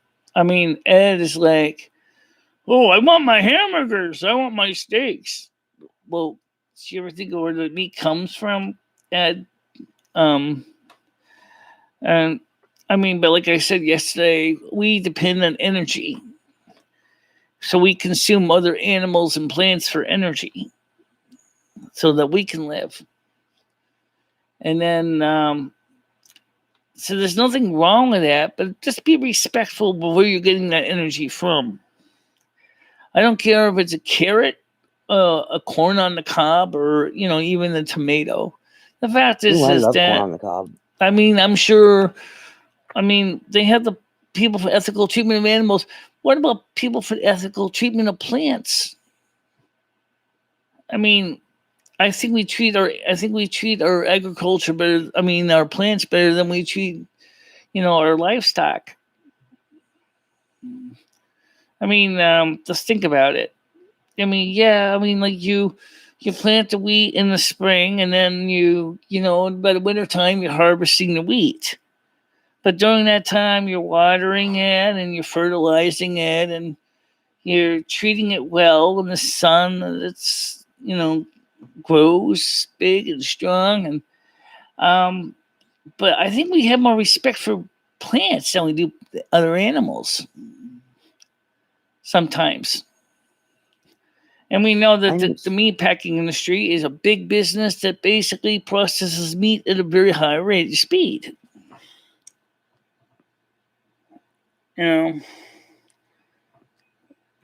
Michelle, Andrew wants to know, what is your favorite food, since we're kind of on the topic of food. Ice cream, actually. I tend to eat a lot of vanilla or chocolate ice cream. Yum. Milk is my next favorite. Cheese. Chocolate, not like a... I'm mainly a lactarian anyway, so if you ever look at what I eat, if you see what's in the refrigerator, you see it's almost all milk based. That's why I got a body like I do. Sorry, honey, I hate to tell you this, but milk does not always do a body good. But sometimes for things that are a little more well-rounded, I like, pizzas and things like that too. But I really have to stay away from the gluten because that really does not do my body good at all. Lasagna is okay once in a while, but so it sounds like you lean a little more towards Italian type foods. Yeah. Well, I am Italian Norwegian, so yeah, that makes sense, right? A lot of Italian in my family. The wires of beans. His favorite food is the tears of his victims.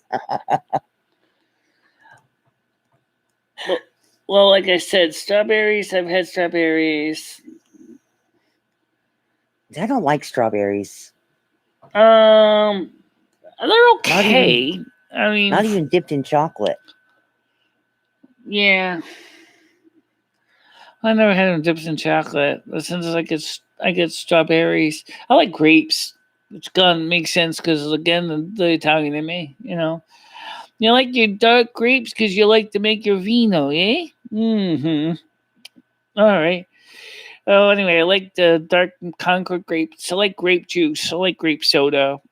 I'm talking about the real stuff, not the processed high fructose corn syrup taste like. I'm talking about the real Welch's grape juice. Oh, okay. Yeah. Yeah. My sugar glider's favorite fruit is grapes as well. Grapes and apples. Yeah, grapes are also unfortunately high in fructose, which is a natural sugar. So you got to keep in track of that. Don't go too crazy with the fructose because they'll still put inches on your hips if you're not careful. That's interesting. I didn't know that. I have one sugar glider who's extremely fat. That's probably why. No, I don't know. I mean, like I've had wine. I've had red wine. I've had white wine. It doesn't really. I don't drink a lot of wine, but once in a while I'll drink wine. It's okay. Depends on what kind of wine it is. If it's like a heavy port, it might be a little bit much. But I tend to like a Chablis. If I drink a wine, it's kind of or a blush. It's fine. Just let it age in the refrigerator for a few years, and then I'll drink it. Unopened. Yeah. Just make sure you lay it down so that you don't get that sediment on the bottom. Yeah. Yeah, that's true. I'm going to plant Concord grapes next year. Recently learned they're cool with a grape. Yeah, they're good though. Yeah. Welch's grape juice is made out of Concord grapes here from New England, and it's really good. Grape juice isn't cheap though, but the problem is that's where me and Ed kind of have differences in our food habits. He likes his carbs, the carbs. But I'm still big. I'll eat a little bit of carbs, but honestly, I'd rather have a bowl of ice cream or a slab of cheese or something than eating like a whole ton of carbohydrates like bread dough. Breads and pastas. That stuff's okay a little bit, but that's not my biggest thing. I've even cut back on the pizzas dramatically because of the heat. I'm not cooking pizzas in the summertime when it's going to be 32 degrees outside. No way. The kitchen gets hot enough. Next, is that what they have on the term ice wine? I don't know. I hate pineapples. Ugh. I don't like pineapple. I kind of like coconut to a point, like in the Mounds bar. Or shaved coconut's fine, but personally, pineapple I'd rather not deal with. I also enjoy soybeans. I enjoy tofu. I enjoy almond milk. Soy milk is good too. I will drink soy milk. I will drink almond milk. And but you see, the problem is now when me and Ed trying to go shopping, because he's thinking about things in his diet that I really don't care for. Like, for example, chicken. I'm sorry, but chicken is just not something for me. I'll eat it, but it's not like my first go-to food. Pizzas, now that I'm back on my feet, I might not really so much into pizza right now either because it's summertime anyway. So in the wintertime, I'll go out there and eat pizza because you need that extra energy, keep warm. But in the summertime, it's already hot as hell. The last thing you want is to eat something loaded with carbohydrates in the summertime. I mean, maybe if you're actively burning 2,500 calories a day, like running around, doing weightlifting and things like that. Yeah, but it's the women don't usually burn that many calories, especially when you hit 53. You're not going to be eating you're like your 14-year-old. 14-year-old burns calories faster than I could even visualize doing at my age. Because when I was 13, 14, I was tearing around the place and I was doing everything and drove my mom nuts. I don't think that works out for me at 53. Roast chicken's okay, but like I said, it's just not my thing. So I hated fish as a kid, so changed palates. No, I like it. I like fish. I've always liked fish. I enjoy it. I'm not a pescatarian, but I mean, I always liked fish. And then that's something to keep in mind, But as I said, I'm a lactarian, so I'm more into the milk and the dairy. But I mean, I do enjoy fresh fruits and vegetables. I enjoy husking a corn and eating it right off the cob, even while cooking it. That's tasty. I love eating even the dehydrated corn from my emergency food stash. It's just not, it's dehydrated, and I'll just eat it like Cracker Jacks. Just take it right out of the can, scoop it out, and just pour it down my mouth and just chew it along. That's pretty good, but that's also got a lot of fructose in it too. So you want to be careful with that. Don't eat too much of those dehydrated corns because they'll start looking like a corn.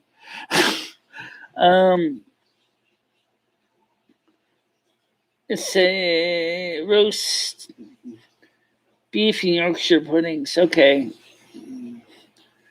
Well, there's nothing wrong. I never Yorkshire pudding, but I know what it is. Pretty heavy stuff,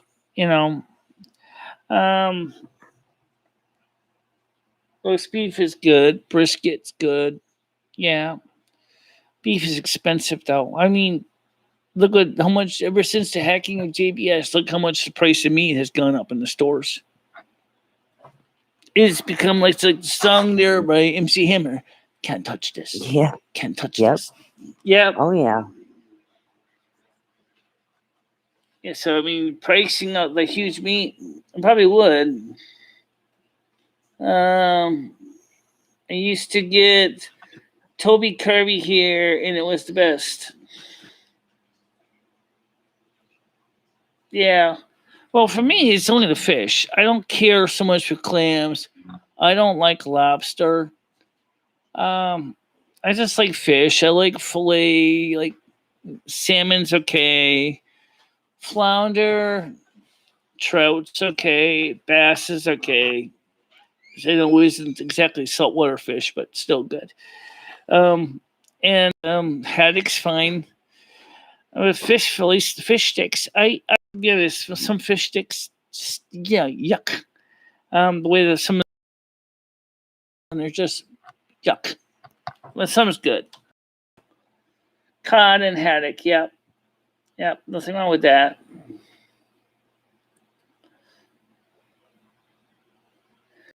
Well, you think about it, both the crustaceans, Andrew. I mean, the difference between a crab and a lobster really isn't that much. I think a crab is more of a fresh, is more closer to the seacoast than a lobster. A lobster tends to go a little further out, or is the opposite.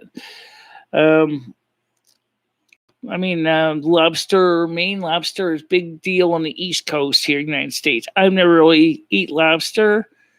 I just don't have the heart to cook it.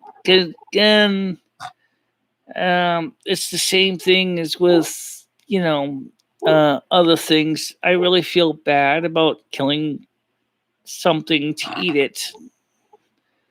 And I have to be honest, I say that. Stir fry, easy, quick. Nothing wrong with stir fry. Nope, I like stir fry. Mashed potatoes is okay. Mashed potatoes, I got a whole bunch from Carrie Reckington. We're almost caught up using up all those potatoes from 2 years ago.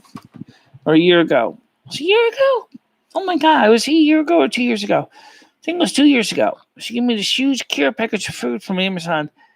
And she gave me so many Idahoan instant potato powders that I think it was 2 years ago. I think it was 3 years ago. We just still finished it.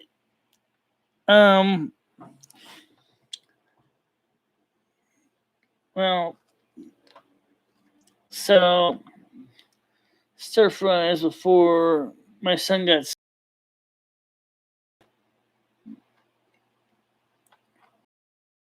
Yeah, I mean, like I said, I'm food. I mean, I do like some stir fries. I do like taco salad. Just leave out the tomatoes, please. Only black olives can stay in there. It doesn't usually bother me. But yeah, I'm just not really into tomatoes. I can't handle tomatoes. It's too acidic for my stomach. PEI has best potatoes. It was a British brand of food. PEI. Unexpected guests. Okay, so obviously she went on showing 10:10. She'll be back in a little bit. I'll have to start cooking stir fry again as my daughter is great with eating vegetables. That's cool.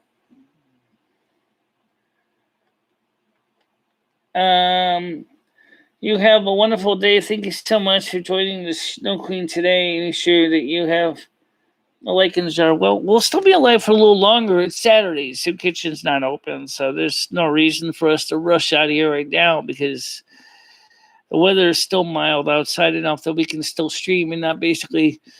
You don't see any sweat on my brow right now because I got the window fan blowing on me on low. So, but it's going to be getting hot today. It's going to be high at 27.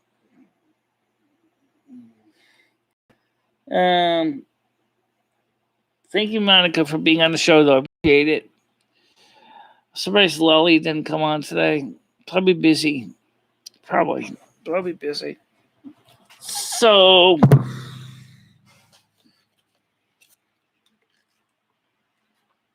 I still don't know what we're going to do for shopping.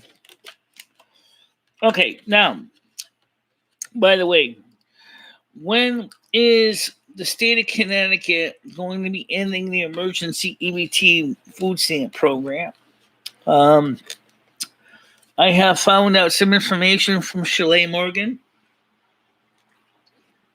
The Connecticut is going to end theirs in September. So there's no rush to freak out about losing your EBT SNAP emergency boost in the state of Connecticut. I mean, I know it's innocent hours and food stamps, but right now I'm feeding 2 people in mine, so makes a difference. Yeah, baked potatoes are good. I would skip the salt because my salts get lightly salted anyway. So yeah, I guess it gets salt anyway. Bake them good with a nice. They're good. I eat the skins too, so I don't waste anything.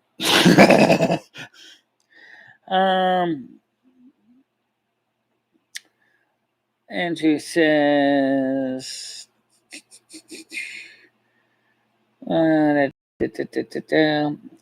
because Chara was a terror for refusing veggies. My mom said if I didn't eat them, I'd have them for breakfast. Actually, microwave them before her work and sit here. Well, your mom wanted you to get your beta carotenes, huh? Well, it's good for you. I know some people say, I hate vegetables. Nothing wrong with vegetables. I like them fresh and raw. I eat my vegetables raw. I'll eat carrots raw. Granted, the carrots are a little bit filling for me, but I'll eat them. Same with the corn on the cob.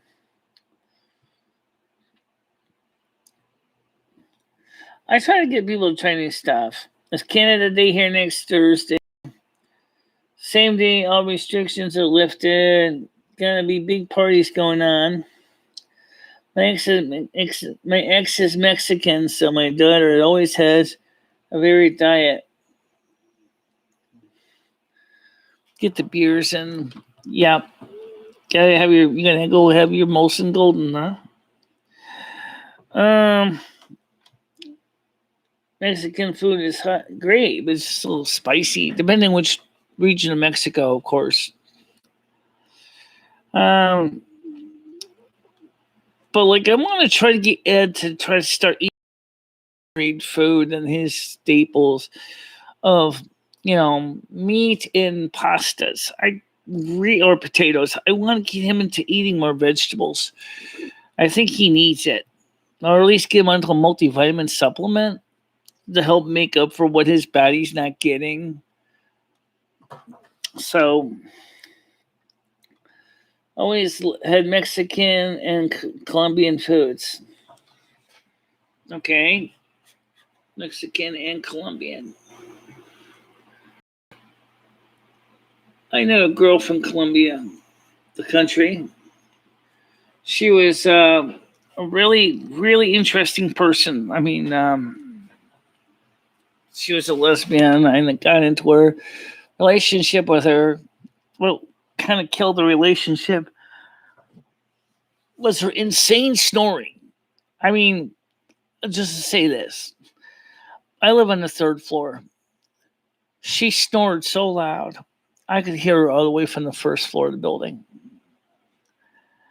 And it was like, oh my God, uh, ridiculously loud. I mean, I don't even know how anyone could sleep around here.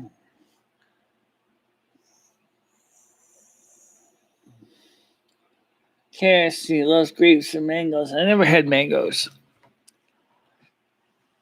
I love grapes. So, a lot of parents nowadays are very lazy. I'm a snorer too, yeah. I mean, I don't snore that loud that you can hear me all the way from the first floor of my building.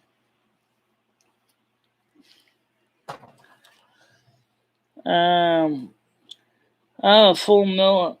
I have a full mill in the garden when it's ready to harvest.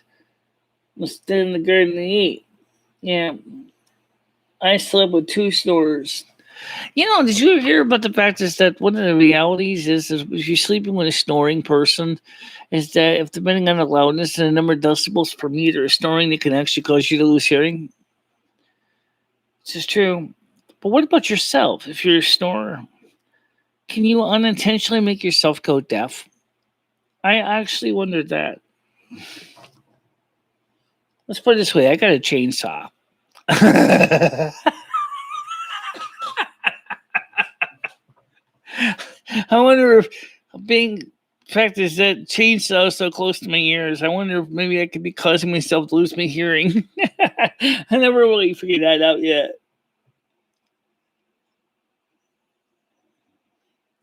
I know the secret that you keep when you're tucking in your sleep. I forget who sang that song. I know the secrets that you keep when you're tucking in your sleep. Yeah.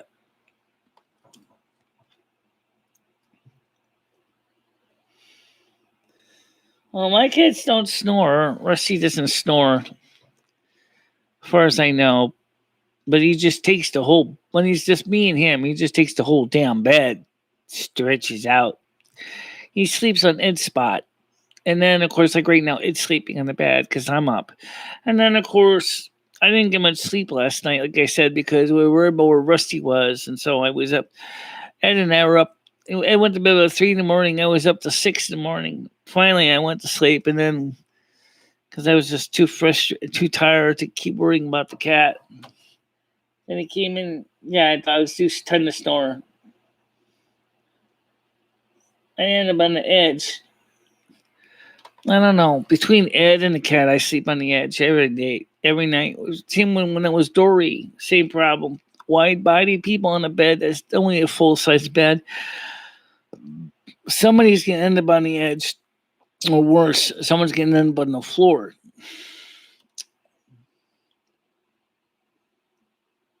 Yeah.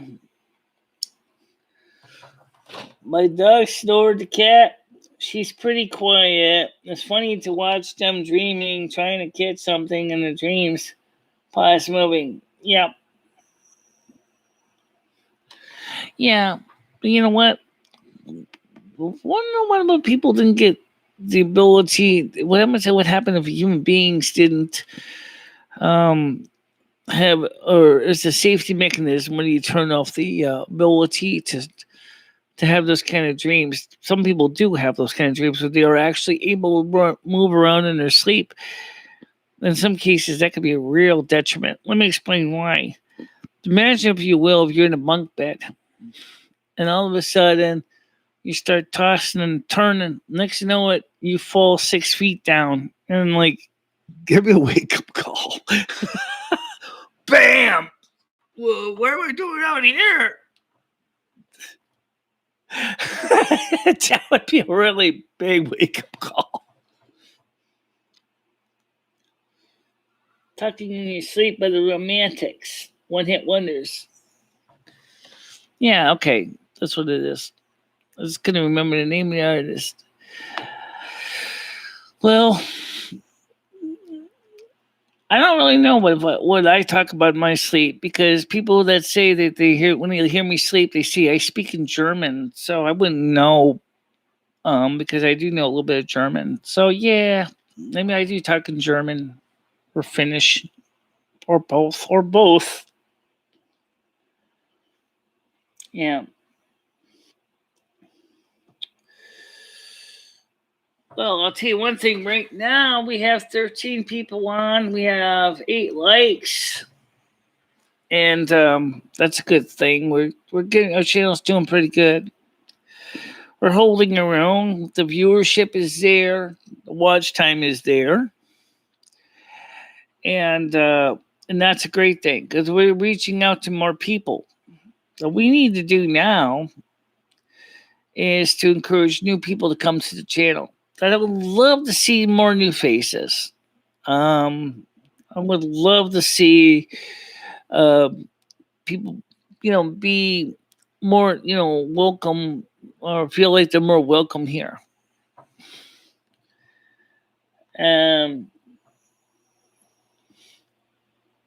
Pulp show? What the heck is that?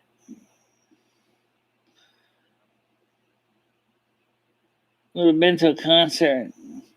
Some kitchen is closed on Saturdays. Yes. Yeah, it's closed on Saturdays. It's closed on Sundays too. It's always been that way for the most part. Even when we're eating in, we've been only once, like 1 or 2 Saturdays a week or month they would be open, and before the pandemic. And then after the pandemic, like, forget it. Same thing with McDonald's, Burger King, they're not open either. Called Common People. It's a band, okay.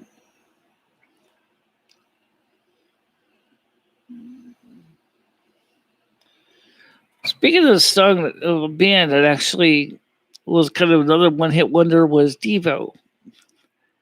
The song Whip It. Whip It. I don't know of any other music by Devo. But that one was the one song that was on MTV when I was a teenager. I was like, yeah, just a weird song.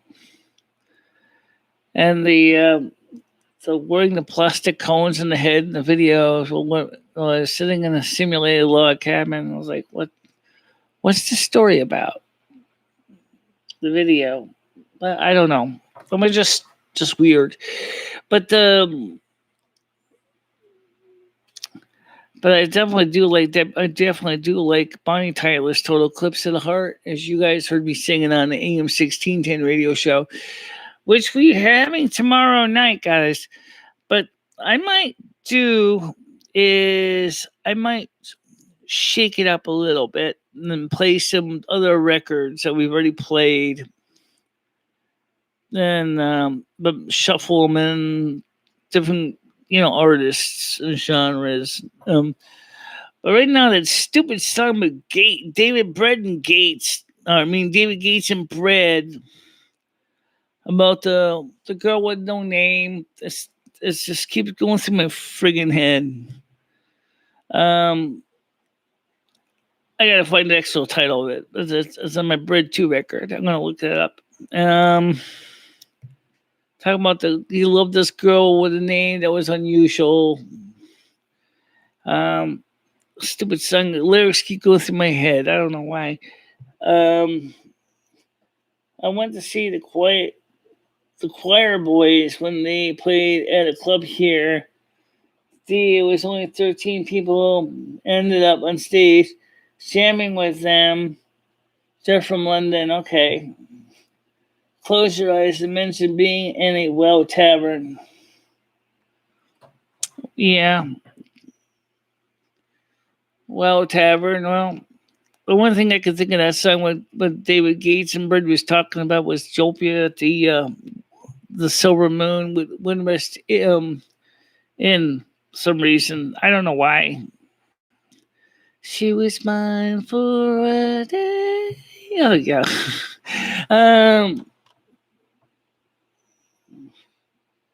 I got many of the chicks other channels that like a lot of different music. Not into rap, but anything else, yeah, I'm pretty good with. Yeah, check out the Silvermoon Radio on AM 1610 on Discord.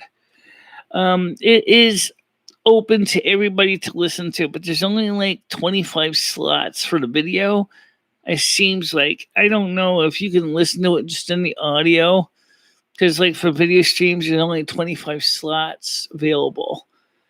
It's a radio station show, for Christ's sakes. You probably don't even need to send video out.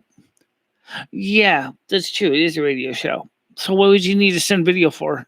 Because people like to see pictures. Oh, okay, fine. And that's I wanted to see Led Zeppelin concert, but the tickets sold out in seconds. Everybody got wasted.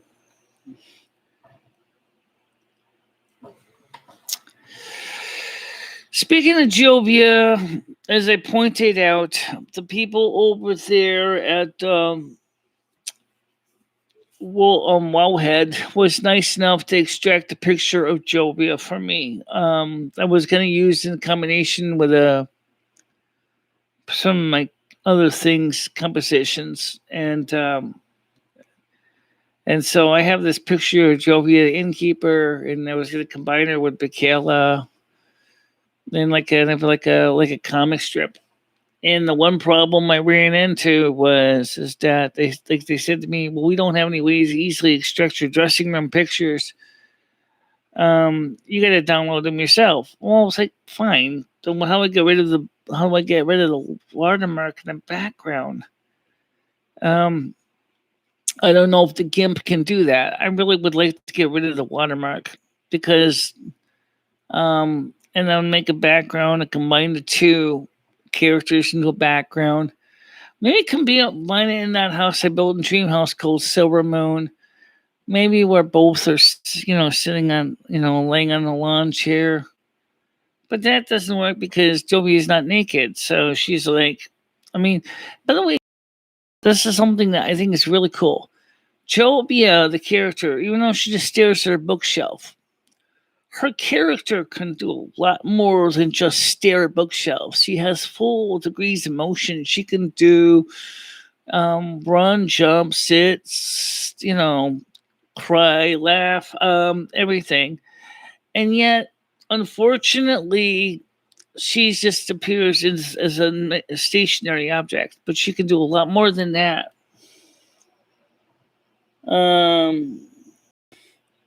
Boring, actually. Blondie's cool. Yeah. Debbie Harris. Yeah. I've never seen Everyday Pink Floyd.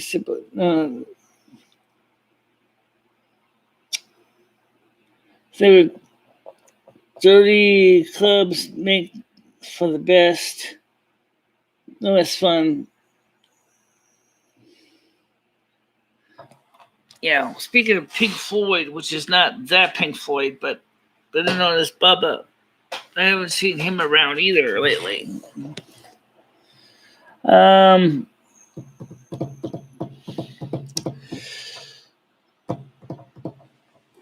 just a lot of different things.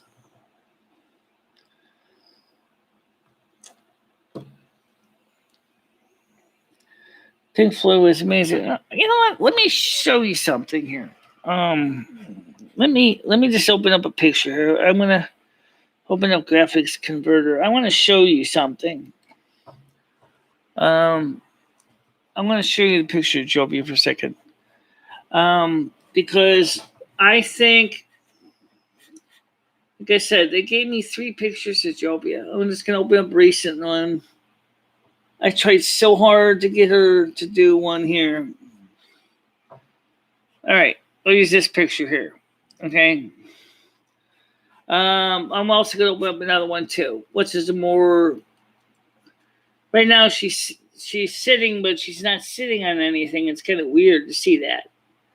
But let's go ahead and open up another image and keep her Jobia. Let's go back to my photo albums here. Let's see. Go back to downloads. Okay. Oh, I just passed it. Doggone it. Okay, so let's see. I want to show you something really, really cool about Innkeeper Jobia hacked. I did some experiments with her. That's why I was trying to figure out some things to do with her. All right, so yeah, okay, this is kind of cool, but it's if you want to see a woman laying on her side sleeping, probably sawing a few trees in the process. All right, so pull this one up here. The problem is the Jobia is the innkeeper. Let's see. I just want to pull her up here. She's really, really cute. The people don't really think about the artwork and the animation and detail that goes into creating all these artwork. I'm sorry. Let me get this picture up here. Graphics converter.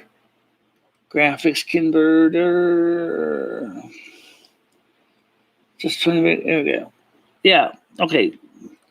Can I show the one of her standing? I think it'd be more appropriate. Okay. Here we go. Okay. And this is Jobia. Unfortunately, yeah. Okay.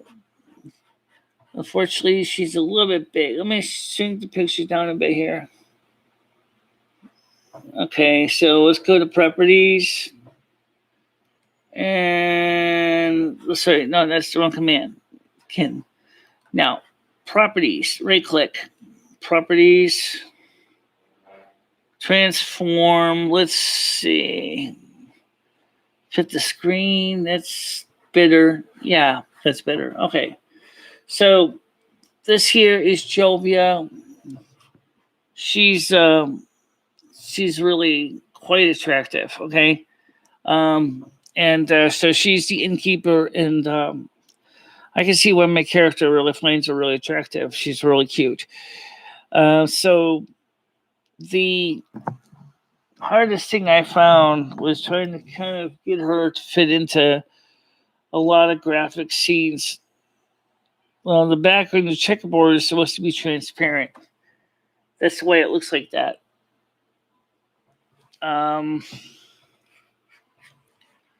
Wonder if I can do anything with that. It's GIMP, Meatloaf, Poor Michelle. It'd be great to say I saw 1992. I saw Meatloaf. He actually had a massive heart attack 2 weeks after I saw him. Yeah. Well, anyway, I never really got into the music scene too much. Nothing against musicians at all. I actually, in my own crazy way, I'm kind of a bit of a musician myself. Even if I can't sing to save my ass, at least I can say, hey, I have a good time doing it. So anyway, don't forget, guys, that we will be having the AM 1610 Silvermoon radio Sunday night on the Discord. If you're not on the Discord, if you don't know, just YouTube is, Nightbot's been letting you know the link. You come on, sign into the Discord if you're new here. You can listen to the AM 1610 Silvermoon radio. The show starts at 7 p.m. U.S. Eastern Time. Usually runs for either midnight or sometimes until 1 in the morning. The biggest problem is that it's by 1 in the morning. It's now, so it'll be Monday morning, so then I have to get some sleep for the next day's show. So, and it's going to be hot and cooking the next 3 days. So we don't know what we're going to do with morning shows. If that's going to change our plans.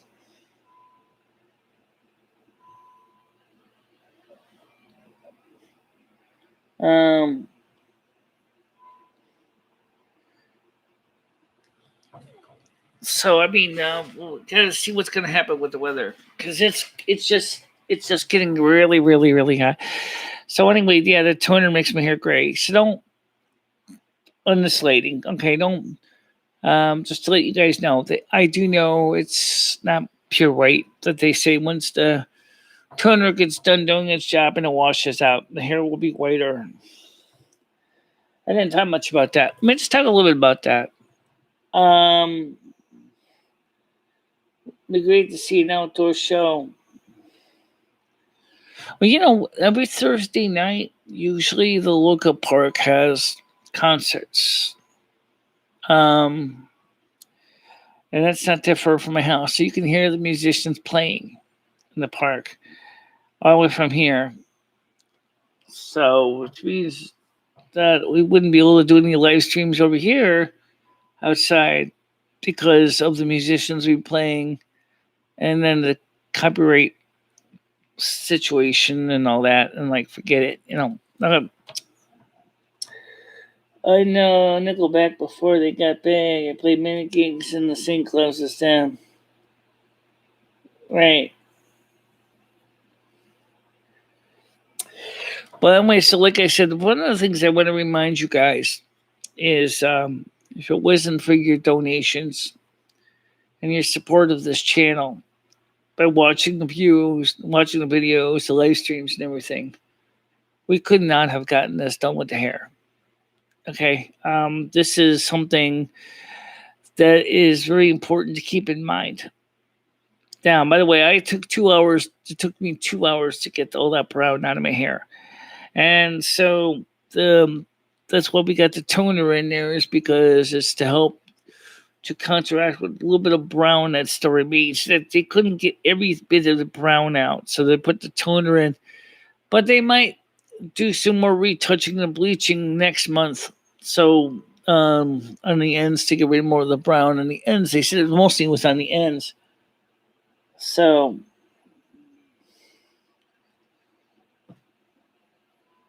basis is another. Do you have groupies? Do I have groupies? Well, that's a good question. Does the North American Snow Queen have groupies? It's everybody talks about the musicians, but what about the other kind of performing artists? Do they have groupies? I don't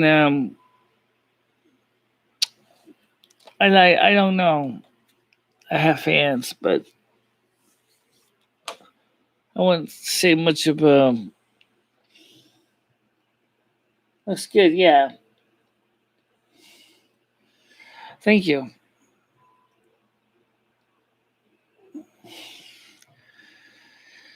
Well, there's the. I know that performers got their fans too. That are not necessarily musical performers, actors and actresses got their fans and the supporters, the musicians, of course, and that have groupies. that are really fanatically will collect the records, CDs, cassettes, 8 tracks, whatever. But the thing is, I'm trying to come up with a name there. Come on, Kirstie Alley. Thank you, Kirstie Alley. I like Kirstie Alley, but I follow her a little bit on Twitter. But the problem with Kirstie Alley is in her tweets, she's got a mouth on her. Just say that she has got a mouth on her. Mm-hmm. That kind of is a turn off. But at the same time, it kind of gives you a little bit of background on what an actress is thinking about when she starts complaining about having to keep track of different time zones. Yeah, I know. I know she does. We're just club bands. I'll hook up once in a while. Get the Roseanne Bar. How does one become a club band anyway? I mean, let's say, for example, there's the Meadowbrook Cafe down the street. Let's say me and a couple of people wanted to get a small group together. Do we have to go to the Meadowbrook Cafe and ask the owner and say, hey, we're just starting out. We'd like to sing some music here. Or do they have to have an agent and a publicist first? Or what does that work?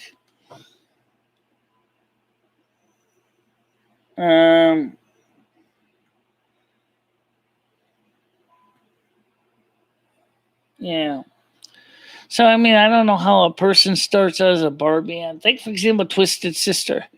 Twisted Sister was a bar band before they became big. We were not going to take it. Now, you think about this. Where's Twisted Sister now? The one record, Stay Hungry, sold really well, but then after that, they just fizzled out.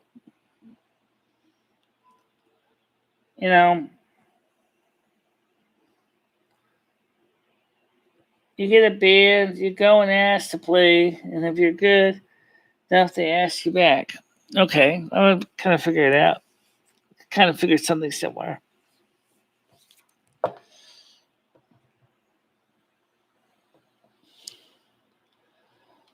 But if I was a band, I probably would be a band that would be playing at a lot lower volume than what I've heard some bar bands. Thank God.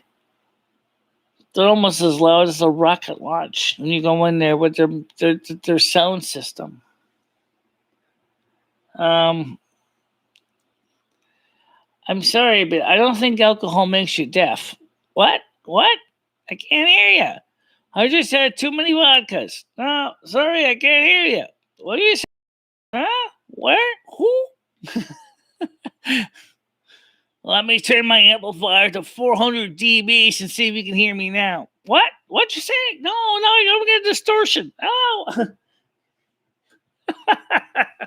Oh, dear God. Yeah, you got to admit, that's kind of an interesting point. I probably would be out there, probably be telling my musicians, given the size of the room, we don't have to play any louder than 125 decibels per meter. And I'm probably going, oh, wow, you're being audio picky, aren't you? I'm the Virgo. I'm going to figure this out. We got to know exactly how loud we can go without damaging hearing loss or causing hearing loss.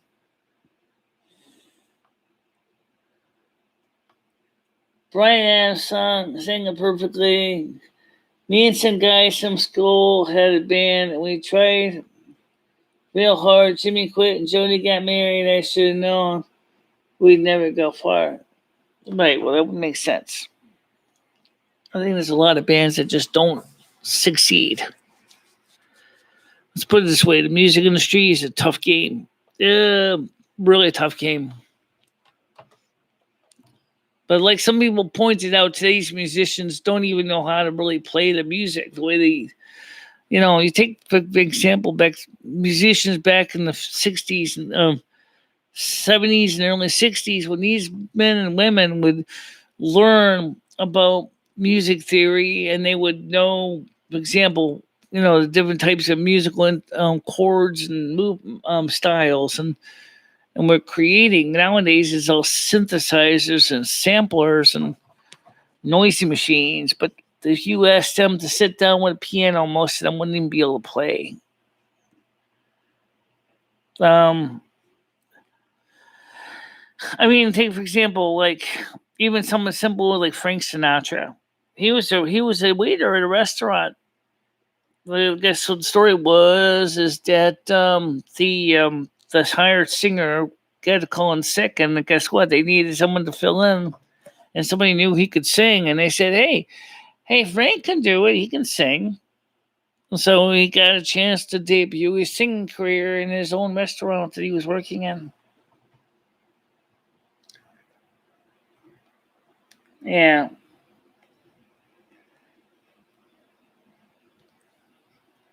Yeah. Summer of 69. Oh, I don't know where. I don't know. Yeah, Brian Adams. Okay, yeah.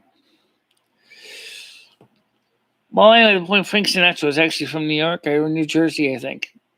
But still, you know, like it's true what he says about New York, though. If you can make it here, you can make it anywhere. It's kind of true. New York is a tough place. I wouldn't want to, for performing artists, it's not easy to be a performer in New York. Even back when he was just a young man, he was still a tough job to be a performer in New York. A lot of competition, a lot of nightclubs and things like that.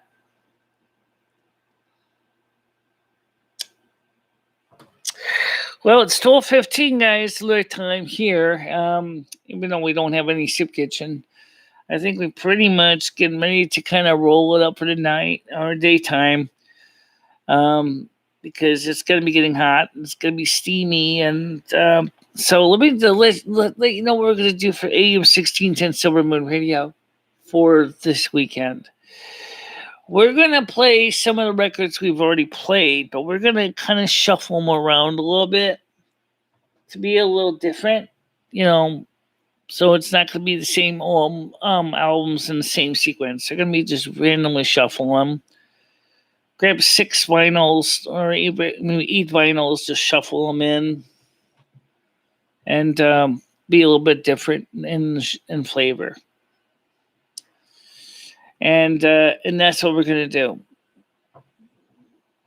That way, tune into AM Silvermoon Radio. It's the night at the night time, right? Your time it starts at 7 p.m.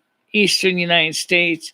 I think it's about midnight your time. So, which means you could just leave your Discord on and just listen to the tunes and fade off the land and nod and just it'll be mostly again it'll be easier listening, but it's gonna be vocals and maybe some soft rock. You know. Doze off the music. Yeah, I doze off the YouTube videos. So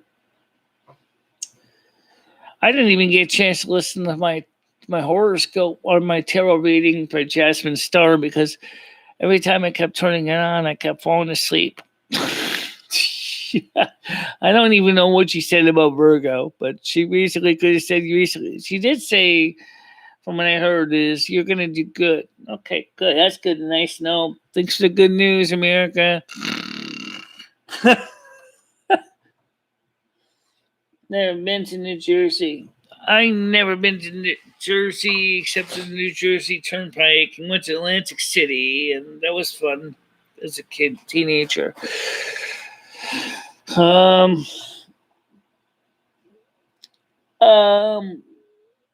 It's just another East Coast town in the United States. Actually East Coast state. It's like there's a lot of jokes about New Jersey. A lot of strange jokes about New Jersey. But the boardwalk in New Jersey is probably the famous. I think that they were when they talk about the boardwalk, the song. Are they talking about the boardwalk in New Jersey, or are they talking about the boardwalk at Coney Island? Because I think it sounds more like the boardwalk at Coney Island. Because when he says the French fries and hot dogs they sell up on the boardwalk, I don't think they ever saw on the New Jersey boardwalk, flicking through history of them selling French fries and hot dogs or fries. So I don't really know. Jersey Shore. That's a TV show. I don't really know if that really describes really what New Jersey's like. I've never seen it, so I don't know. We'll look at that and say, meet me tonight in Atlantic City. No, that's where most of the activity happens still. Billy 347 goes to Atlantic City to go play the games and the tables. Georgia Shore was worse. Definitely was. All right, guys. Ugh. So we have a good weather. It's gonna be getting hot tomorrow night, so we'll probably be having the evening show at the normal time on the AM 1610. I'll be running around in and out, going through the motions. 1, 2, 3, 4. Just going everywhere. Just doing a little bit of everything. So for now, I want everybody to come back tomorrow. AM Silvermoon Radio, AM 1610 on Discord. Love to have all of you come and listen. There's, of course, the way it's said right now, there's only 25 spots. That's a Discord limitation. It's not something I'm imposing. If we start going for the commercial nitro package, we can have convention halls on Discord. We can have hundreds of listeners. But right now, at this point, we don't barely even fill even 5 seats on the Discord. So we'll see what happens. All right, guys. So me and Michelle, we're gonna let you go, and just want to say thank you for coming to the show. We'll see you guys tomorrow on the Discord radio show. Absolutely. Okay, guys. Bye bye. Bye bye, guys.